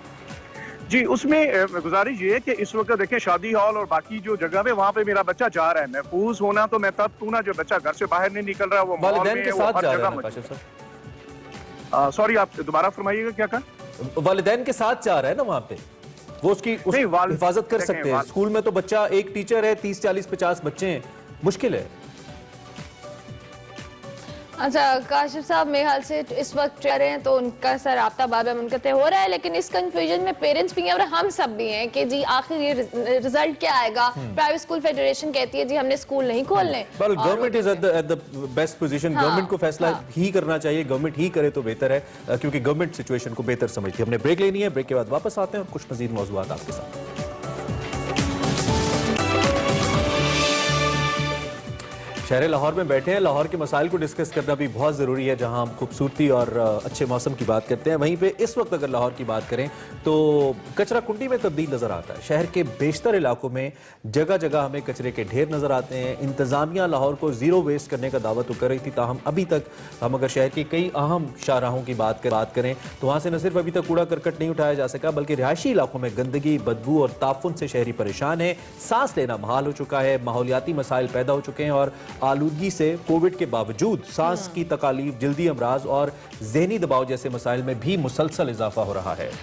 इस तारीखी शहर की बात की जाए तो इसकी सफाई और कचरा उठाने के लिए लाहौर वेस्ट मैनेजमेंट कंपनी बनाई गई 2012 में, और LDU ने 2012 में कचरा उठाने का ठेका टर्किश कंपनियों को दिया और 8 साल से 2 टर्किश कंपनियां इस हवाले से काम कर रही हैं। और इस तमाम सिचुएशन पे बात करेंगे, हमारे साथ हमारे नुमाइंदे हैं अफजाल तालिब साहब। अफजाल साहब बहुत शुक्रिया। लाहौर की सफाई की बात करते हैं, खूबसूरती की बात करते हैं, लेकिन अब लाहौर की सफाई सुथराई के हवाले से भी जानेंगे क्या सिचुएशन है, क्यों इस तरह से जहां पे इंतजामिया जीरो वेस्ट का दावा करती है वहीं पर हमें जगह जगह कूड़े के ढेर नजर आते हैं, स्पेशली रिहायशी इलाकों की बात की जाए तो। हाँ जी बिल्कुल, जैसे आपने कहा कि चूंकि ये बागों और खूबसूरत शहर के हवाले से लाहौर जो पाकिस्तान का दिल है, यहाँ पे इस वक्त जो है इसके गली कूचे जो हैं वो कचरी कुंडी में तब्दील हो रहे हैं। ताफुन बदबू से लोगों में जो है वो बीमारियाँ फैल रही हैं। इसकी बुनियादी वजह यह है कि चूँकि लाहौर वेस्ट मैनेजमेंट कंपनी का और गैर मुल्की कंपनियों के दरमियान जो एक एग्रीमेंट था वो 31 जो है दिसंबर 2020 में ख़त्म हो चुका है, जिसके बाद लाहौर वेस्ट मैनेजमेंट कंपनी ने कंट्रोल खुद संभाल लिया। लेकिन एक्चुअली सूरत ये है कि चूँकि इसके आप जब कंट्रोल संभाला उससे पहले जो महकमों के दरमियान कोऑर्डिनेशन होना चाहिए था वो नहीं हुआ, आज की वजह बर वक्त इंतजाम मुकम्मल नहीं हो सके। तो इस वक्त जो है लाहौर वेस्ट मैनेजमेंट कंपनी जो है वो फाइनेंस के तौर पर और वसाइल के हवाले से बड़ा फुकदान है, गो कि उन्होंने मुलाजमी की ऑफिसरों की छुट्टियाँ कैंसिल की हुई हैं। लाहौर से रोज़ाना जो है जो वेस्ट मैनेजमेंट कंपनी का और बैरूनी ममालिक कंपनी के दरमियान जो इख्तलाफ की वजह पैदा हुई, उसकी वजह से लाहौर में 50,000 टन कूड़ा जो है वो बैकलॉग पड़ा हुआ है, जिसको काफ़ी हद तक तो उठा लिया है। रोजाना लाहौर से 5,000 टन कूड़ा जनरेट होता है, जिसको ताहाल अभी नहीं उठाया जा सका, जिसकी वजह से लाहौर की आपको गलियां शाहराहें जो है गली कूचों में गंदगी ढेर नजर आ रहे हैं। तो शहर की भी मेन शाहराहें तो उन्होंने खत्म से कूड़ा तो उठा लिया है, लेकिन शहर की गली कूचों में कूड़ा बदस्त हो जा रही है। लाहौर वेस्ट मैनेजमेंट कंपनी का कहना है कि वो जल्द अज जल्द लाहौर को जो है गंदगी से पाक कर लेंगे। अच्छा अफजाल साहब ये भी बताइए, सिचुएशन का तो बड़ी खूबसूरती से आपने यहाँ तक कि हमें बताया, जो वजीर आला है इस वक्त वो कोविड की वजह से क्वारंटीन में है, तो पीछे कोई इस कोऑर्डिनेशन की एक बहुत ही अहम काम है। 5,000 टन कूड़ा डेली अगर प्रोड्यूस हो रहा है तो कोई सरकारी सतह पे बातचीत हो रही है, और ये मामला हल कब तक होगा? लाहौर कब तक रिलैक्स होगा थोड़ा इस सूरत हाल में? हाँ जी बिल्कुल, आपने जैसे कहा कि चीफ मिनिस्टर साहब तो कोरोना में बीमारी की वजह से क्वारंटीना हुए हैं।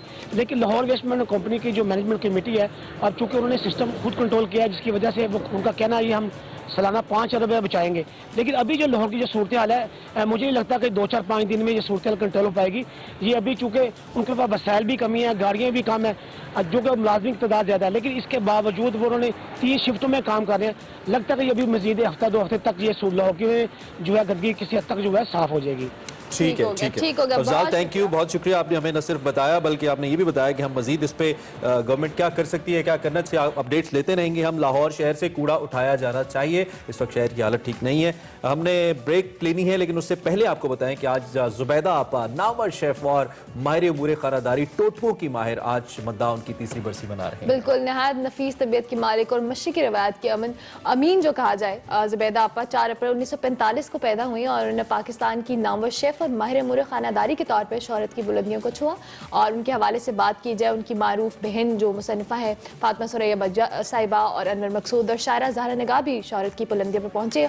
और उनकी जो अटायर था, उनकी ज्वेलरी, उनका खूबसूरत लिबास, वो मशरकी रंग उसमें बहुत बिल्कुल, और उनके टोटके भी बहुत मशहूर थे और इन पे ऊपर बनने वाली मीम्स भी बहुत मशहूर थी। जबरदस्त शख्सियत है, अल्लाह उनको गरीक रहमत करे। हमने सोचा कि हम उनको याद करें और खिराज तहसीन और खिराज अकीदत पेश करें। ब्रेक लेनी है, ब्रेक के बाद फिर से मेरे लिए अलसी की पिन्नियाँ लेके आई थी। अलसी एक बारीक सा बीज होता है, बहुत कम लोगों को शायद पता है, बाजार से मिल जाती, उसमें कड़वाहट होती है और वही उसकी खूबी होती। और अगर आप उसकी एडिक्शन हो जाए तो फिर आपको और कोई मीठी पिन्नियाँ या मीठे लड्डू पसंद ही नहीं आते। करेले भी हैं मसलन, तो इसके अलावा भी ऐसी मतलब ममनुआ शाह, उनके बारे में भी यही कहा जाता। डॉक्टर साहब, देवसाई में बुर्जिला की जो मुहिम थी, मतलब उसमें 14-14 घंटे आप पैदल चले और वो बहुत ही तकलीफ दे थी। मनफी दर्जा हरारत, खैमे के अंदर आप हैं, शदीद तकलीफ दे हालत में हैं। और उस वक्त जब आपका एक लुकमा खाने को दिल नहीं कर रहा और को आपको हाइट सिकनेस हो सकती है, तो एक पोर्टर है अली जो कि आपकी मिन्नतें करता है और फिर बार बार आता है। मेरे ज़हन में एक सवाल आ रहा था कि वो पोर्टर चाहता तो वो आपकी मिन्नतें क्यों करता, वो चुप करके अपना भी आराम करता, क्योंकि पोर्टर्स की भी हालत बहुत गैर थी।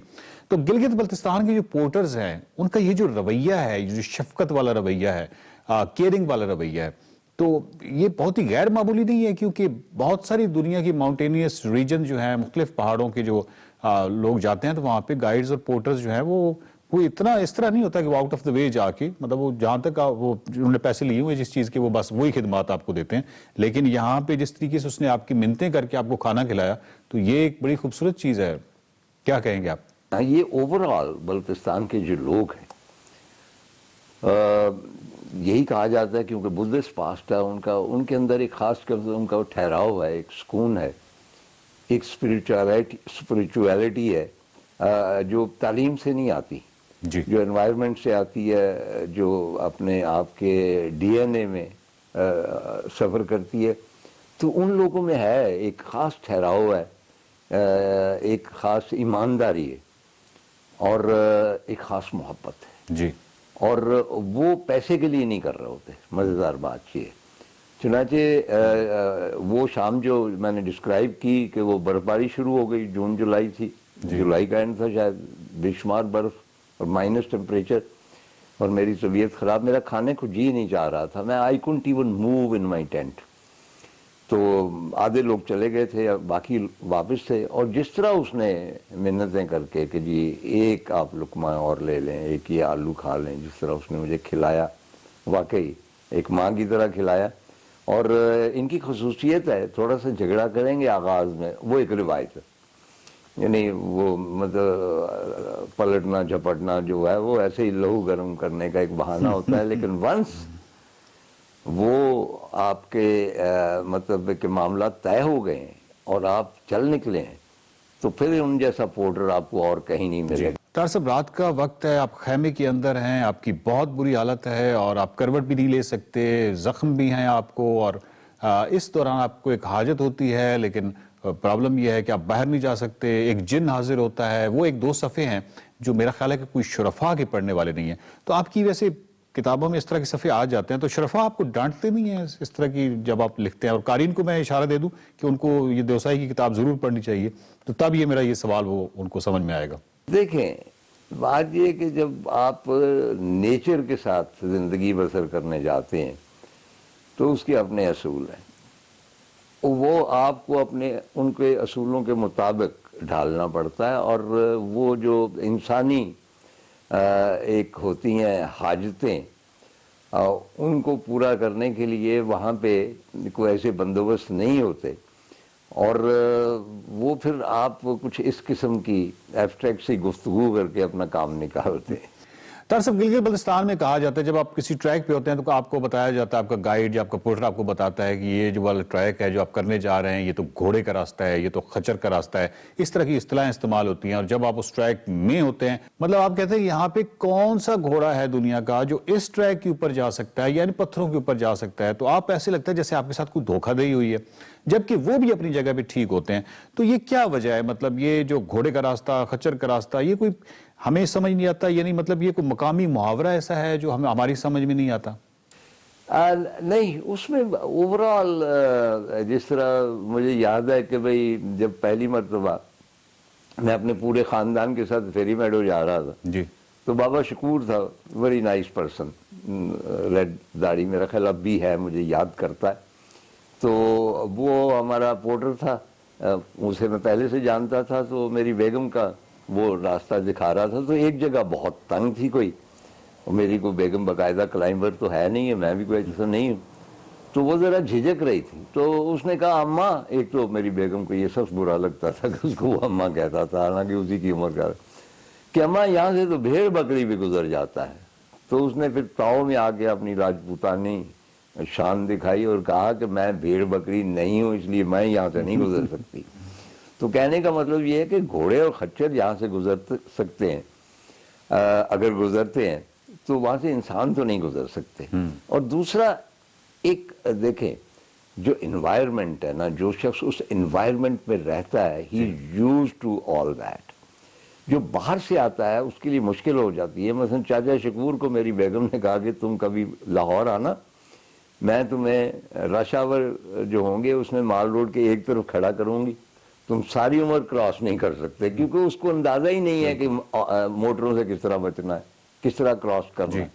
तो इसी तरह हम जब जाते हैं पहाड़ों में तो उनके लिए हो सकता है कि वहाँ खच्चर चलते हों या मतलब, लेकिन हम तो खच्चर नहीं हैं। तार साहब, जब आप बुर्जिला पहुंचे तो वहां पे वो दुनिया का अजीम पहाड़ों का मंजर आपको नजर आता है, आपको गोल्डन पीक नजर आती है, आपको K2 नजर आता है, आपको लैला पीक नजर आती है, मशबरूम वगैरह सारे। क्या वो मंजर वाकई यानी इस तरह का था कि उसके लिए इतनी मेहनत की जाए जिसका नक्शा आपने किताब में खींचा है, या जान को खतरे में डाला जाए? मेरा ख्याल है कि कोई भी अजनबी मंजर जो होता है जी, वो इस लायक होता है कि आप अपनी जान को ख़तरे में उसके लिए डालें। उनकी ग्रेडिंग नहीं होती मनाजर की, ठीक, जब आप पहली मरतबा देखते हैं। और वो ये था कि हमारा यही ख्याल था कि बिल्कुल सामने हर चीज़ दिखाई दे रही होगी, लेकिन K2 वहाँ से तकरीबन 200 किलोमीटर के फासले पे, ठीक, चुनांचे बहुत तवील डिस्टेंस था। लेकिन हम खुशकिस्मत थे, जब हम बुर्जिला टॉप के ऊपर पहुँचे तो मौसम साफ था और बड़ा वाज़े तौर पे आप मशाबरम को देख सकते थे, ब्रॉड पीक को, यानी जिस तरह throne room of mountain guards कहा जाता है ना इस खित्ते को। जी जी। तो मतलब है कि माउंटेन गार्ड्स जो हैं वो सारे अगरचे ज़रा दूर हैं, फासले पर, लेकिन वो आप देख रहे हैं, अपनी आंखों से देख रहे हैं कि वो अपने तख्त पे बैठे हुए और एक कतार बनाए। तो मेरा ख्याल है that is worth it, unforgettable. मुझे नहीं मालूम कि बहुत कम ट्रैकर उधर जाते हैं, और शायद इसलिए कि अक्सर वहाँ बादल छाए होते हैं और वो फिर कुछ दिखाई नहीं देता। लेकिन ये है कि वो मंजर मेरे जिस तरह एक होता है ना, नक्शा बना होता है तवील, इस तरह उस नक्शे की तरह सबता है। और मैं अभी स्पॉट कर सकता हूँ कि K2 कहाँ था और मशाबरम कहाँ थी और बाकी पहाड़ कहाँ थे, वो नज़र आते हैं बाकायदा। तार साहब, आपने बुर्जिला की तरफ जाते हुए कुछ झीलों का जिक्र किया, जिसमें से 2 झीलें जो थी उनके बारे में आपने लिखा है कि वो दुरेला या दरेला झीलें कहलाती हैं। आपके लिए उस वक्त वो झीलें हैरानकुन भी थी, यकीनन अभी भी वो हैरानकुन ही मेरे लिए तो थी, क्योंकि हमने देवसाई में तो श्योसर लेक के हवाले से जनरली लिखते पढ़ते हैं, और जब आप गूगल अर्थ से देखते हैं तो आपको आइडिया होता है कि देवसाई पे तो बहुत सारी झीलें हैं, जिनमें से आपने बुर्जिला की जानिब जाते हुए 2 ये और एक और झील का भी जिक्र किया है। तो मैं ये चाहता हूं कि एक तो आप उन झीलों के बारे में कुछ बताइए, और दूसरा क्योंकि अब इंटरनेट ने मतलब बहुत सारी आसानियां पैदा कर दी हैं। तो साथ साथ हम नाजरीन को वो झीलें जो है वो दिखाएंगे और उनकी इमेजेस दिखाएंगे गूगल अर्थ से। आप जो है उसको उन झीलों के बारे में थोड़ा सा बताइए। मैं जिस ज़माने में गया तो ये सारे सहूलतें मौजूद नहीं थी। तो जब मैं बुर्जिला की तरफ जा रहा हूँ तो मुड़ के जब मैंने देखा है जी, तो बहुत दूर मतलब देवसाई के ऊपर ही वो झीलें मुझे दिखाई दी और वो धुंध में लिपटी हुई, और जिस तरह शफीक उर रहमान की नीली झील है वो उसकी बहनें थी। अच्छा। वो बुलाती थी आपको अपनी तरफ, और मैं उनके एग्जिस्टेंस से वाकिफ ही नहीं था। आई ऑलवेज फील कि जिस चीज़ के आप वजूद से आगाह नहीं होते, यकदम वो अगर आपके सामने आती है तो एक परस्तान की तरह आती है, एक तिलिस्म की तरह आती है। You can't believe your eyes. चुनाचे मैंने पोर्टर से जब पूछा, उन्होंने मुझे नाम बताया जी। तो मैंने उनसे पूछा कि यहाँ को लोग जाते हैं, कहने कि नहीं जी इधर तो कोई नहीं जाता। तो मेरी ख्वाहिश थी कि उधर जाया जाए। मैं आपका शुक्रगुजार हूँगा कि मुझे वो दिखा दें ताकि मैं फिर उस धुंधले ख्वाब में चला जाऊँ उन झीलों। दरअसल जो वापसी का रास्ता है वो आप भूल जाते हैं। रात का टाइम है, आपके पास बैटरीज हैं, उनके सेल खत्म हो गए, आपको रीच का भी कोई गुमा होता है और सख्त सर्दी है। आपको ये भी आइडिया नहीं है कि आपकी डायरेक्शन क्या है, रास्ता आप भूले हुए हैं, आप किसी एक ही जगह पे चक्कर तो नहीं लगा रहे। 14-15 घंटे की तवील मुसाफत। और इस किताब में और दूसरे सफरनामों में एक फ़र्क ये है कि इस सफरनामे में जो आपने नक्शा खींचा है अपनी थकावट का और अपनी बेबसी का, वो और किसी किताब में नजर नहीं आता। ये जो बुर्जिला से वापसी का सफर है तो वो तो आपको एक एक पल आज भी याद होगा। जी बिल्कुल। वो एक्चुअली बुर्जिला से जब हम नीचे उतरे जी, सुबह सवेरे, और उसके बाद वो हमने जाना था शतूंग तक। शतूंग मेन रोड पे है देवसाई के, और हमारे साथ जो पोर्टर थे उनको भी अंदाजा नहीं था कि वहां से फासला कितना है। वो एक दिन का फासला नहीं, ठीक है, ज्यादा का फासला था हम जैसे लोगों के लिए, उनके लिए होगा। चुनाचे हम बहुत ही पुरफिजा एक नदी के किनारे चले, बहुत खूबसूरत। वो देवसाई का वो एरिया बहुत ही खूबसूरत है, मेन देवसाई से शायद ज्यादा खूबसूरत। तो वो बस यही था कि अभी आ जाएगा, अभी आ जाएगा, इस टीले के पार है। और वो शाम हो गई। शाम होने के बाद रात हो गई। खुराक भी हमारे पास नहीं थे, और स्ट्रेंजली इनफ हमारा वो पोर्टर दो जो थे जिनके पास हमारे खैमे थे वो आगे चले गए। चुनांचे हम बिल्कुल डेसोलेट थे, हम वहाँ कैंप भी नहीं कर सकते। भूख भी हमें लगी थी और पिच डार्क था। देवसाई के ऊपर कोई दिए तो नहीं जलाएगा हमारे लिए। और उस पे जो वारदात असल थी, जो खौफ था, जिसने हमें थोड़ा सा नहीं बहुत ज़्यादा नर्वस कर दिया। हमें एग्जैक्टली पता ही नहीं था कि हम सही रास्ते पे जा रहे हैं, उस तरफ सफ़र कर रहे हैं या नहीं कर रहे। जी बिल्कुल। और एट वन टाइम मुझे एहसास हुआ कि हम कहीं भी नहीं जा रहे। हम उस अंधेरी रात में 12-14 हज़ार फुट की बुलंदी के ऊपर, जहाँ पे कोई दरख्त नहीं है क्योंकि ट्री लाइन जो थी ख़त्म हो जाती, 10-12 हज़ार झाड़ियाँ हैं। तो मुझे महसूस हुआ कि एक आध झाड़ी मैंने पहले देखी है, नज़र तो ज़्यादा नहीं आ रहा। तो तब मालूम हुआ कि हम एक सर्कल में ही घूम रहे हैं और हमें अंदाज़ा नहीं था। फिर हमने खड़े होकर कोई डायरेक्शन दुरुस्त की, अपना ज़हन लड़ाया, पोर्टर से रिक्वेस्ट की, उसके साथ ही हम चलना शुरू हो गए। तो मैंने एक स्ट्रॉन्ग प्रेजेंस महसूस की और वो रीच की थी। अच्छा। और मैं ये नहीं कहूँगा कि भाई वो हमने देखा तारीकी में, वो नहीं, लेकिन रीच की एक ख़ास बू होती। और आई फेल्ट के it is there, I could be totally wrong, लेकिन हमने महसूस किया कि वो रीच है। वो हम पे अटैक तो नहीं करना था उसने क्योंकि हम ज़्यादा लोग थे, लेकिन इसके बावजूद वो जो भूख थी और फिर वो जो फियर था रीच का और रास्ता, ये तमाम अवामिल जो थे ये मतलब है कि जानलेवा होते। नाज़रीन, देवसाई की इस खूबसूरत किताब पर बातों का सिलसिला जारी है। अगली किस्त में देवसाई पर मजीद सवालात हम तार साहब से करेंगे। अगली किस्त तक खुदा हाफिज।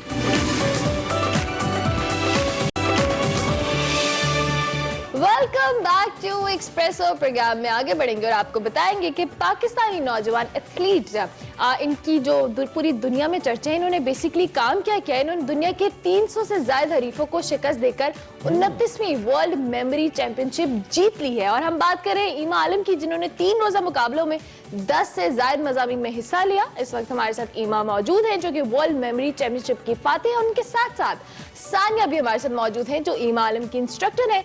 इन दोनों से हम बात करेंगे। So basically, performer and instructor both are with us, and we are honored to have them. Thank you very much, Emma and Sania, आपने हमें ज्वाइन किया अर्ली इन द मॉर्निंग। सबसे पहले तो सुबह खैर, कैसी सुबह हुई आज आपकी? It was wonderful, wonderful start of the new year. बहुत मजा आ रहा है, बहुत अच्छा लग रहा है। Great to see you guys. वैसे 2020 में अच्छी खबरें बहुत कम आई हमारे पास, लेकिन उसमें से एक अच्छी खबर आपके हवाले से भी थी। सबसे पहले तो इस कंपटीशन के हवाले से बताइए, इसके लिए कैसे क्वालिफाई किया आपने and how you made it?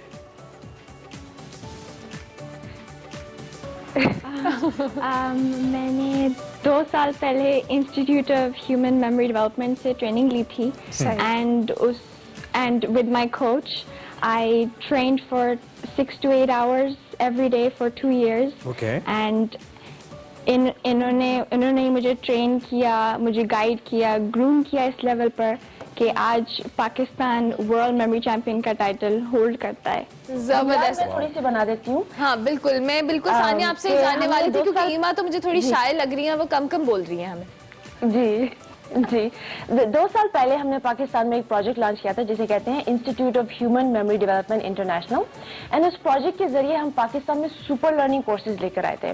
और सुपर लर्निंग से हमारी ये बुनियाद कि इंसान कैसे कम टाइम में तेजी से सीख सकता है, और इसको हम लेके आए थे एजुकेशन सिस्टम के लिए as well as corporate world के लिए। Okay. तो इसमें बहुत सारे कोर्सेज हैं जिसमें याददाश्त कैसे सही करते हैं, कैसे आप तेजी से पढ़ सकते हैं, कैसे आप माइंड मैपिंग, ये सारी चीजें कर सकते हैं। तो ये कोर्सेज हम आपके एकेडमिक एंड बिजनेस लाइफ को बेहतरीन बनाने के लिए हम ये पाकिस्तान में लेकर आए थे। और इन्हीं कोर्सेज में क्या होता है कि अगर आप फर्दर इन कोर्सेज को लेकर जाना चाहते हैं तो इन सारे कोर्सेज में मेमोरी स्किल्स में, स्पीड रीडिंग में, माइंड मैपिंग में ग्लोबल लेवल पे कॉम्पिटिशन्स भी होते हैं।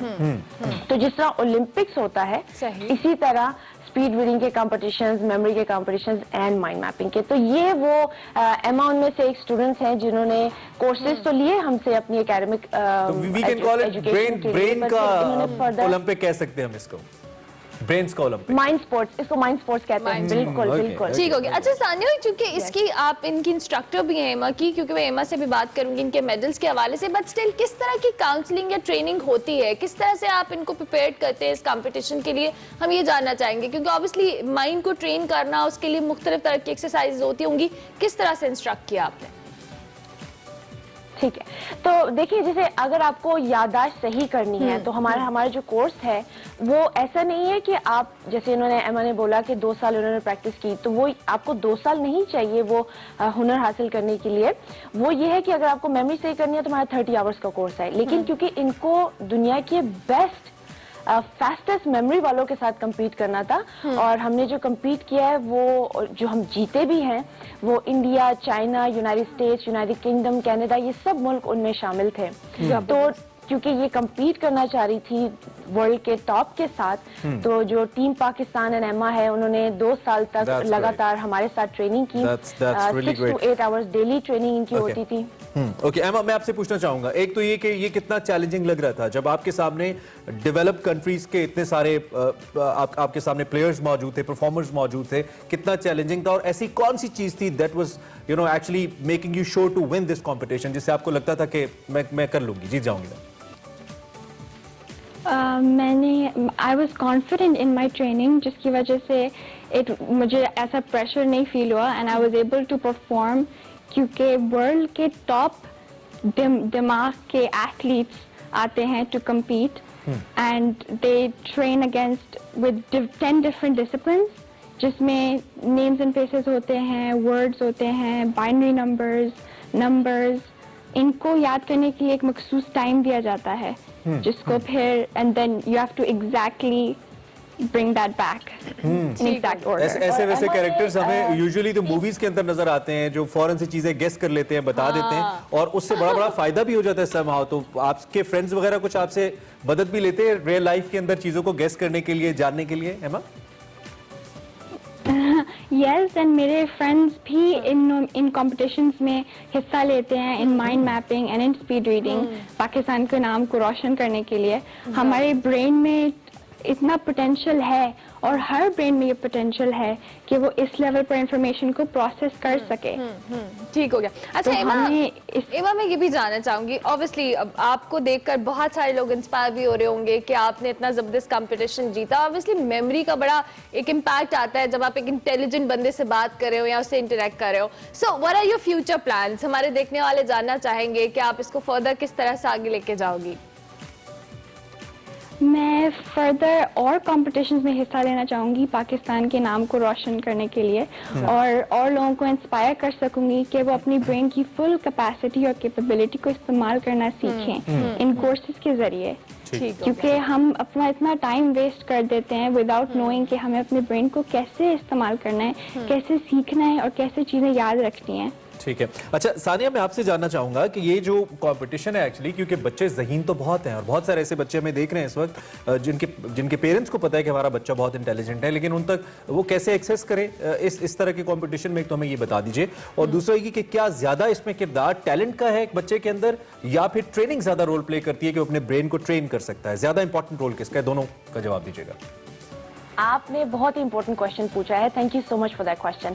सबसे पहले अगर आप अपने बच्चों को या खुद को ये ट्रेनिंग्स करवाना चाहते हैं तो हमारी वेबसाइट आप विजिट कर सकते हैं www.ihmd.co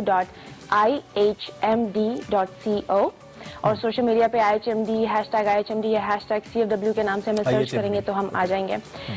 ठीक है, IHMD। अच्छा, अब ये है कि इसमें हमारा पूरा कोर्सेज का हमारा पूरा एम यही है कि हर इंसान, हर बच्चा, हर दिमाग, हर अडल्ट जो है ये हुनर, ये स्किल हासिल कर सकता है और इससे कोई इस चीज का ताल्लुक नहीं है कि आपकी एजुकेशन कितनी है या आप कितने स्मार्ट हैं या कितने स्मार्ट नहीं है।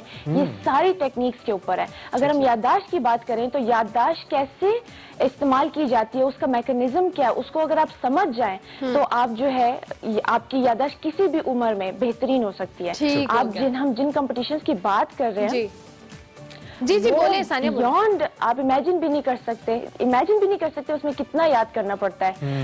जैसे इन्होंने बोला बाइनरी नंबर्स है तो वो हजारों के तादाद में मतलब आपको सिर्फ टेक्निक्स आनी चाहिए कि आपने किस तरह से याद करना है। बिल्कुल सही, जबरदस्त। एक क्विकली मैसेज एमा आपकी जानिब से हमारे एक्सप्रेसो व्यूअर्स के लिए, फिर हम सानिया से भी एक मैसेज लेंगे। एमा क्या मैसेज देंगे? मैं ये मैसेज दूंगी कि थैंक यू फॉर हमें बुलाने के लिए और इस मैसेज को आगे बढ़ाने के लिए कि हमें इस अवेयरनेस को लाना है कि सबको ये जानना चाहिए कि अपने ब्रेन के फुल पोटेंशियल को इस्तेमाल कैसे कर सकते हैं। Sania, please say something. Ji Emma, thank you Emma. Sania, please say something to the kids actually who are watching you. उनको आप जरूर कुछ कहिए। मैं यही बोलूंगी कि पाकिस्तान में ये टेक्नोलॉजीज हम लेकर आए हैं पूरी दुनिया से और मैं one of the only 4 in the world हूँ जिनके पास सीनियर लेवल सर्टिफिकेशन है। तो प्लीज आप बढ़कर इस चीज को जानें कि आप अपने ब्रेन का बेहतरीन इस्तेमाल कैसे कर सकते हैं ताकि पाकिस्तान में हम mental right. It's really an honour to have you और स्पेशली आपसे सानिया जान के हमें बहुत अच्छा लगा। टेक्निकलिटीज एंड एमा, आप हमारा प्राइड तो हैं ही। Thank you very much for making us proud. आप देखते हैं जो मोस्टली टेक्नीशियंस होते हैं या टेक्निकल लोग होते हैं तो बस डिग्रीज नहीं होती, वो गाड़ी का पूरा इंजन खोल के जोड़ लेते हैं। So it's never about degrees और समथिंग। आप जब चाहते हैं वो आप कर सकते हैं। It's so good to see these girls और thank you so much for joining. अभी हमें ब्रेक लेनी है, ब्रेक के बाद हाजिर होंगे। आप देखते रहिए एक्सप्रेस।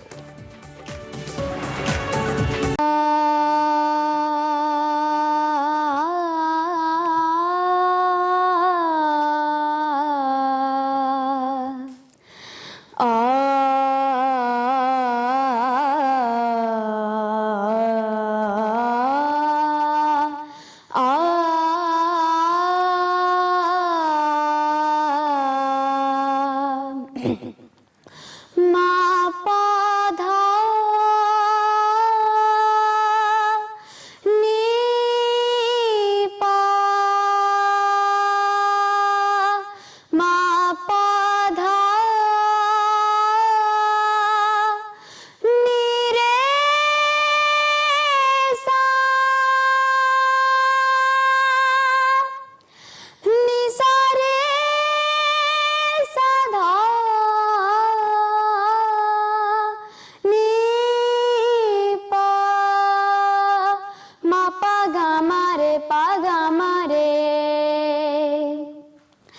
सरने नि सधा नि रे सा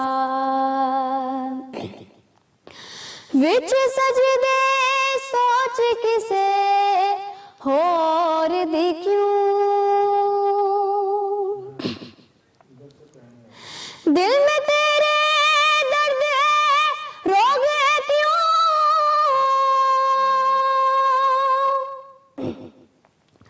क्या है तू क्यों है तू सोच जरा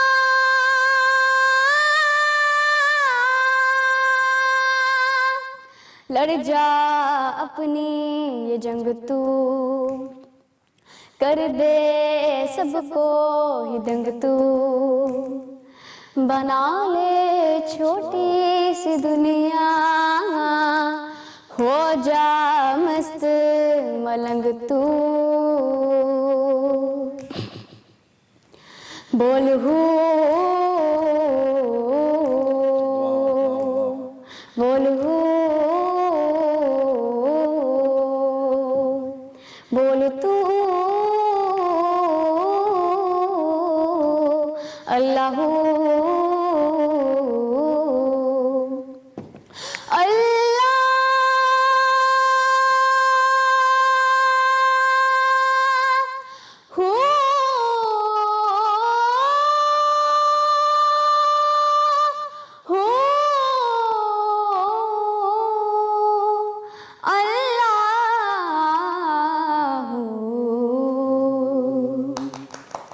जी, तो आप देख चुके हैं, किसी तारुफ की मोहताज नहीं है। सैयदा हादिया हाशमी हमारे साथ मौजूद हैं और हादिया बहुत एक के लिए नन्ही सी सेंसेशन रही जब इन्होंने आगाज किया और अभी अभी ये लक्स स्टाइल अवार्ड जीत कर आई है। So Hadia welcome to the show. बढ़ा दिया इन्होंने, नन्ही सेंसेशन कैसी हैं आप? Lux style award winner singer of the year Hadia Hashmi. कैसी हैं आप? ठीक है? ठीक हूँ जी, आप कैसे हैं? हादिया मैं बिल्कुल ठीक। हादिया, आपने आपको छोटे से देखा था जब आपने अपना स्टार्ट किया था। सो अब माशाल्लाह आप इतनी पॉपुलर हो गई हो, इंडिया में, पाकिस्तान में अवार्ड जीत रही हो, कैसा लग रहा है? मेरा दिल करता है इसको सिर्फ ये गाती रहे और बंदा देखता रहे। अच्छा, इतनी खूबसूरती से गाती है। मीठी। और हादिया बताओ कुछ कैसा बोले लग रहा है? सारे बहुत अच्छा लग रहा है। हादिया बहुत बोलती है, जल्दी जल्दी बोले, सब बताएं कैसा लग रहा है, एक्सपीरियंस, फेम कैसा लग रहा है, मजा आ रहा है? मुझे तो बहुत ज़्यादा मज़ा आ रहा है कि मुझे लक्स स्टाइल अवार्ड जो मैंने है वो विन किए और मुझे लोग कितना ज़्यादा सपोर्ट करते हैं। घर वाले कितने खुश हैं? मामा तो वैसे साथ आई हैं आज, जी जी। स्टिल कैसा लग रहा है? मुझे बहुत ज़्यादा अच्छा लग रहा है कि मामा भी आज साथ आई हैं और मामा भी बहुत ज़्यादा खुश होती हैं और जो मेरे बाबा हैं और जो मेरी सारी सिस्टर्स हैं और जो मेरे सर हैं जो मेरे सिखाते हैं और जो मेरे पापा हैं वो भी मुझे बहुत ज़्यादा सपोर्ट करते हैं। अच्छा, ये जो बोल हु है, इसको जब आप गाती हो तो आप कोई ऐसा एहसास है जो इतना जबरदस्त तरीके से आपको लेके जाता है अपने, या महज ट्रेनिंग है, क्या है इसके अंदर? कुछ ऐसा है जो बड़ों को, सोनू निगम जैसे लोगों को हिला के रख दिया जिसने, क्या है इसमें?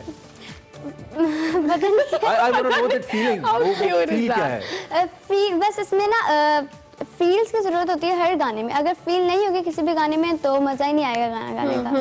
अच्छा, जब आपने गाया था नेस्कैफे बेसमेंट में, so how was that experience? और अब किस तरह से आप, क्योंकि आप सोच बैंड के साथ थी, सो उनके साथ गाना, क्योंकि इतने बड़े सिंगर हो, अच्छे लेवल पे हो, फिर एज अ चाइल्ड आप उनके साथ, exactly, so how was that? कैसा एक्सपीरियंस? नेस्कैफे का बहुत ज़्यादा अच्छा एक्सपीरियंस था और वहाँ पे बहुत ज़्यादा मज़ा आया था। वहाँ पे मतलब कि हमने बहुत ज़्यादा खेला भी था और बहुत सारा टेक्स हुई थी, 30 टेक्स हुई थी और मेरे से में एक भी गलती नहीं हुई थी। अच्छा, 30 टेक्स हुई थी। अच्छा। और मतलब कि पूरा एक दिन लग गया था उसके ऊपर। ठीक है, जिन बड़े बड़े सिंगर्स से भी आपकी मुलाकात हुई होगी डिफरेंट जगहों के ऊपर, क्या कहते हैं आपको देख के? आपकी इतनी छोटी सी उम्र में इतने बड़े टैलेंट को देख के बड़े स्टार्स का क्या कहना है? जैसे अभी आपको पता है कि मैंने लक्स स्टाइल अवार्ड विन किया है, तो उसमें मैंने मैम हदीका कियानी के साथ गाया था और भी बड़े ज़्यादा सिंगर्स थे, तो वो भी मेरे से बहुत ज़्यादा प्यार करती हैं और वो बहुत ज़्यादा अच्छी हैं। और अच्छा, एक सवाल है मेरा, जो बच्चे अमूमी तौर पे जब गाने सुनते या गाते हैं ना, आपकी उम्र के बच्चे तो नॉर्मली राइम सुन रहे होते हैं या जिगल्स गा रहे होते हैं, और आप गा रही हैं क्लासिकल किस्म की और सूफी स्पिरिचुअल किस्म की आप ट्यून गा रही हैं, तो आपको खुद ये पसंद है इसी तरह का गाना, या आपको दिया गया कि नहीं बेटा आपने यही गाना है? खुद क्या सुनती हो, खुद क्या गाती हो? मुझे सूफियाना कलाम बहुत ज़्यादा अच्छे लगते हैं और मुझे क्लासिकल सूफियाना कलाम और फोक टाइप सॉन्ग्स मुझे अच्छे लगते हैं। खुद समझ भी आता है जो गा रही होती है? बोल हूँ क्या है समझ आता है? जी हाँ अच्छा ये बताए कब से ट्रेनिंग कर रही हो, कितनी एज से? मैं थी तब 8 इयर्स की थी जब 8 इयर्स से। जी, और जी। अब आप कितने साल 10 years। माशाल्लाह, मतलब 2-2.5 साल हो गए आपको ट्रेनिंग करते हुए, और इस 2 साल के अरसे में आप इंडिया तक पहुंची, वहाँ मूवी में गाना शामिल किया गया। अब अदिया कुछ और भी सुना दो, अगर हम थोड़ा सा सुन लें, कुछ सुना दोगी? चलो ठीक है, सुन लेते हैं। मैं आपको उस्ताद नुसरत फतेह अली खान का मैं जिंदा ही तेरे नाम ढोला सुनाऊंगी। डन डन डन डन, जबरदस्त। वाओ। मैं जिंद लाई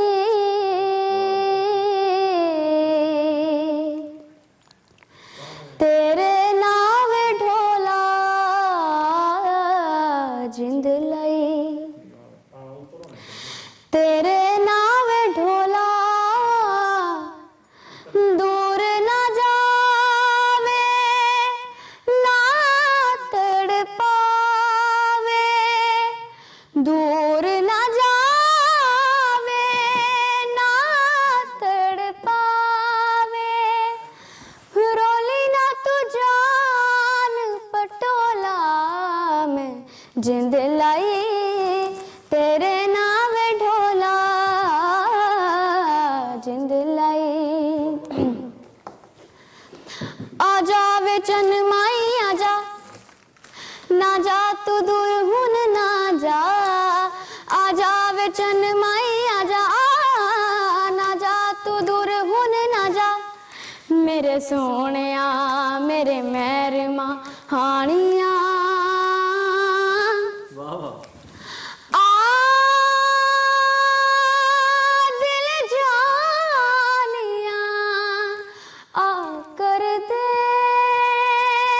मेहरबानिया, तक्का तेरा रावे मुक चल सावे,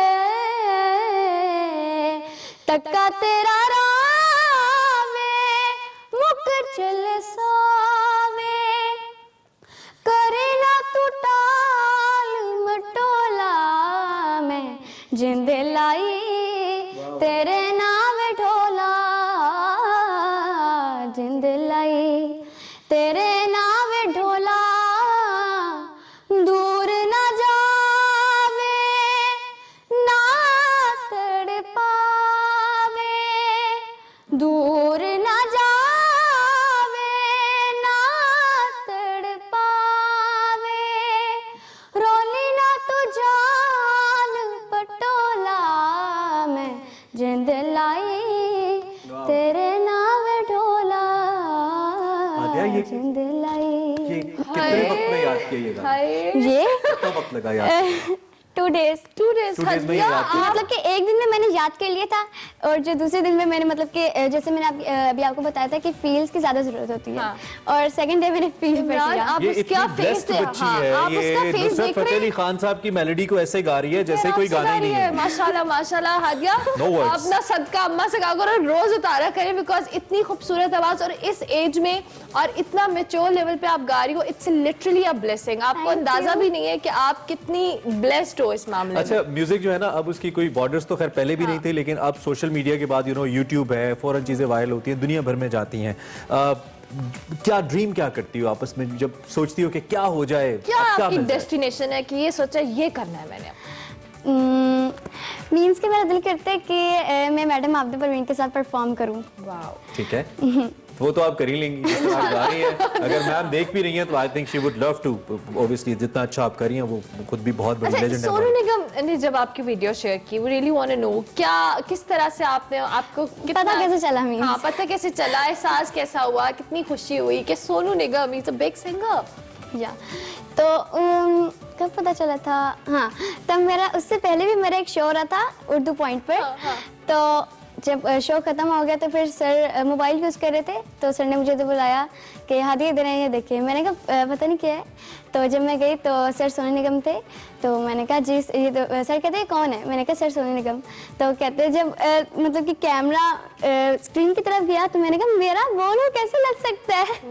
एकदम से शॉक हो गई थी मैं। मैंने कहा ये कैसे हो गए, इतने बड़े सिंगर, इतने बड़े मौका मिला सोनू निगम साहब के साथ? तो बात हुई थी। कैसा क्या बातें की? अभी बताओ। बातें की थी कि वो मेरी बहुत ज़्यादा तारीफ कर रहे थे कि आप बहुत ज़्यादा अच्छा गाती हैं, फिर मैंने भी की।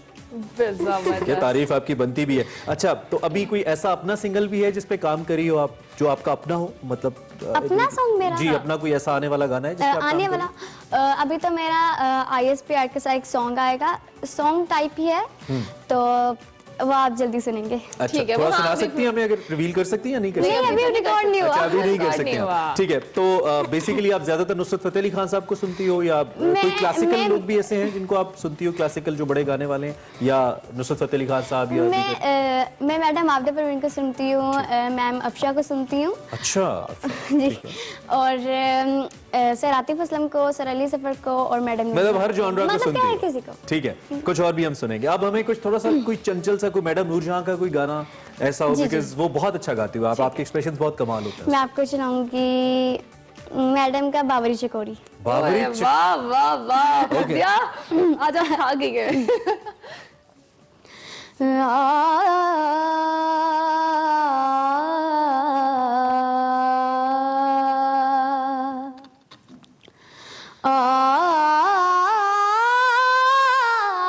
बावरी चकोरी, बावरी चकोरी, करे दुनिया से चोरी चोरी, चंदा से प्यार, बावरी चकोरी, ऐसे में आके सनम दिल में समा जा, अब तो आजा, ऐसे में आके सनम दिल में समा जा, अब तो आजा, देख देख राह तेरी मैं तो हुई बेकरार, बावरी चकोरी हो, बावरी चकोरी, करे दुनिया से चोरी चोरी, चंदा से प्यार, बावरी चकोरी।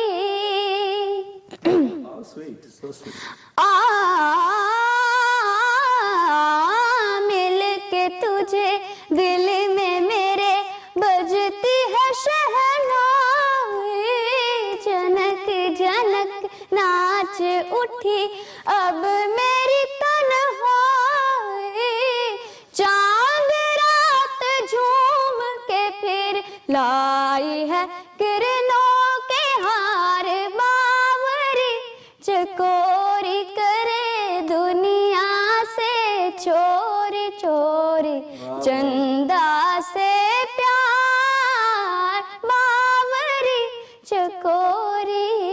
ये जो इतने मुश्किल गानों को हाथ डाल देती हैं आप इतनी छोटी सी उम्र में, डर नहीं लगता? इतनी बड़ी बड़ी धुनें, इतने बड़े बड़े लोगों के कहीं मैं स्केल छोड़ दूं, कहीं मेरा सुर न छूट जाए। प्रैक्टिस होती तो नहीं होता। माशाल्लाह, दिस इज रियली गुड। अच्छा, ये बहुत सामने आ गए इमरान उसके। Award, lux style award, singer of the year, ये लक्स स्टाइल अवार्ड के, ओके, और ये अभी जो आपको मिला। हाँ, ये भी मिला। Okay. और ये कौन सा है? ये है सपना अवार्ड शान पाकिस्तान का, जो मुझे सर कैमरे में यूसुफ ने दिखाया दिया था। ये कैमरे में दिखाएं। ओके, माशाल्लाह, अवार्ड जितनी ये खुद है, लेकिन इतने बड़े बड़े अवार्ड इनको अल्लाह ने दे दिए हैं। डेफिनेटली इनका टैलेंट है, अल्लाह इनको नजर ना लगाए और ये ऐसी ही गाती रहे। अच्छा, अपनी पढ़ाई वगैरह के हवाले से हमें बताइए। अब जरा हम आपका दूसरा एंगल लाजमी पूछेंगे। बच्चे जो देखते हैं ना, ताकि बच्चों को पता लगे कि हादिया सिर्फ आर्टिस्ट अच्छी नहीं है, हादिया स्टूडेंट भी अच्छी है। बताइए। जी, पढ़ती हूँ। अच्छा, क्या कौन सी क्लास में है? मैं ग्रेड 7 में हूँ। अच्छा, अभी तो ऑनलाइन पेपर्स हुए थे, तो अभी रिजल्ट नहीं आया, लेकिन मुझे पता है मेरी पोजीशन आनी है। अच्छा, मुझे ये बताओ, फेवरेट सब्जेक्ट बताओ कौन सा? पोजीशन होल्डर है। हाँ, वो तो मतलब उनकी बातों से लगता है कि ऐसे कर सकती है। आप बताएं, क्या आप कौन सा फेवरेट सब्जेक्ट है, किस तरह से उसको पढ़ती हो, टाइम कैसे देती हो पढ़ाई को?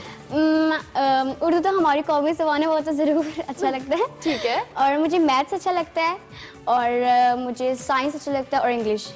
ठीक हो गया। ये मेरे फेवरेट हैं ये तीन। मैथ 7 सुरों की वजह से तो पसंद नहीं है क्योंकि 1 2 3 4। अच्छा आगे बढ़ते हैं हम। अब हमने जो कि आपने जिस टाइप का गाने गाए, नॉर्मली जो सिंगर्स जब हिट होते हैं तो वो कमर्शियल गानों की तरफ आते हैं ना। अब तो आप सिंगर ऑफ द ईयर बन गई हो, ये तो लोगों को सालों में मिलता है, तो कमर्शियली भी अब लोग आपको जानते हैं और स्पॉन्सर्स भी आपको जानेंगे।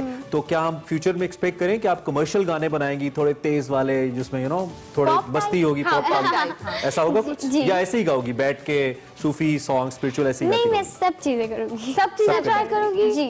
मतलब सबसे ज्यादा तो आपको सूफीज्म पसंद है, राइट? तो आप सूफी, लेकिन मैं सब चीजें ट्राई करूंगी। अच्छा तो कोई तेज हम अगर कहें कि आतिफ असलम का या कोई तेज गाना जो थोड़ा आजकल की यूथ जो सुनती है उस तरह का जिसको आपने सही प्रैक्टिस भी किया हो, आप हमें वो सुना सकती हैं। न्यू में भी हो सकते हैं, पुराने में भी। हाँ Your choice. भाग्य सोच रही हैं। मैं सुना कुछ भी। अच्छा चलो, जो आपको पसंद है, जो आपको लगता है कि आपको ये अच्छा आता है, आप उसको सुनाओ। हाँ मतलब स्लो जो भी है, इट्स ओके।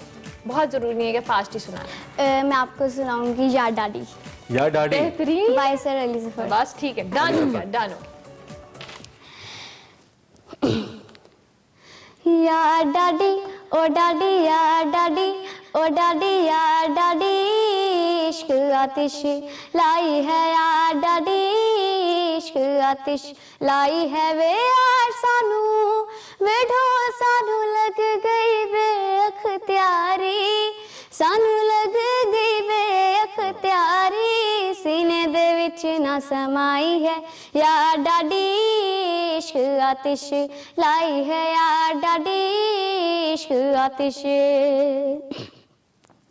हुल हुला के इश्क जो आया मोहब्बत वाला शोर मचाया हुल हुला के इश्क जो आया मोहब्बत वाला शोर मचाया गड्डी गड्डी शाम आई है यार या डाडी इश्क आतिश लाई है यार डाडी इश्क आतिश लाई है वे यार सानू वे ढोल सानू लग गई वे अख्तियारी सानू लग गई वे अख्तियारी सीने दे विच ना समाई है यार डाडी इश्क आतिश लाई है यार डाडी इश्क आतिश।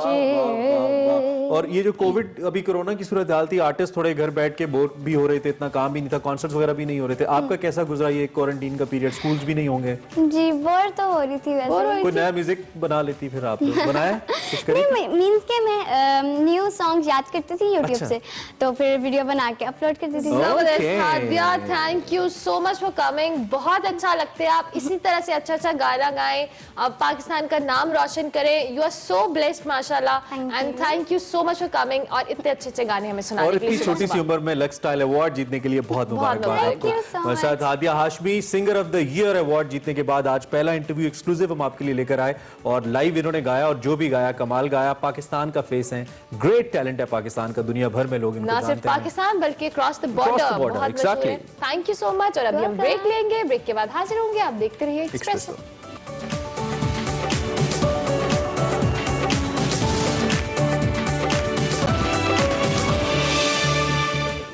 और अब बात करेंगे हम मौसीकी का। इतना अच्छा सेशन हुआ कि उस शहर से हम निकल नहीं पा रहे। खैर आगे बढ़ते हैं और बात करते हैं तहरीक पाकिस्तान के सरगर्म रहनुमा मौलाना मोहम्मद अली जौहर साहब की, जिनकी आज 90वीं बरसी मनाई जा रही है। मौलाना की हम बात करें तो 10 दिसंबर 1878 को रियासत रामपुर में पैदा हुए। 11 साल की उम्र में अलीगढ़ आए और 20 साल की उम्र में इलाहाबाद यूनिवर्सिटी से BA का इम्तहान पास किया और आला तालीम के लिए ऑक्सफोर्ड में दाखिला ले लिया।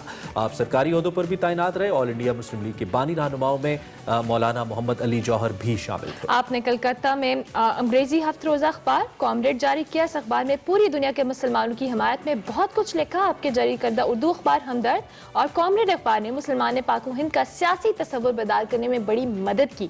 इसके साथ साथ बात की जाए तो आपने कभी भी असूलों पर समझौता नहीं किया और हमेशा आज़ादी हिंद के लिए कोशा रहे। आप बैक वक्त बेबाक सहाफ़ी, बेमिसाल कलमकार, पुरअसर शायर, बेहतरीन अदीब भी थे।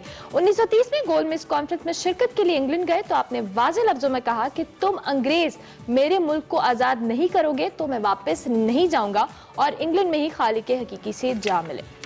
बिल्कुल, हमने मौलाना मोहम्मद अली जौहर साहब का जिक्र किया जिनकी आज 90वीं बरसी मनाई जा रही है। और अब बात कर लेते हैं आगे बढ़ते हुए सलमान तासीर साहब की, पाकिस्तान पीपल्स पार्टी के सीनियर रहनुमा और साबिक गवर्नर। सलमान तासीर की आज 10वीं बरसी मनाई जा रही है।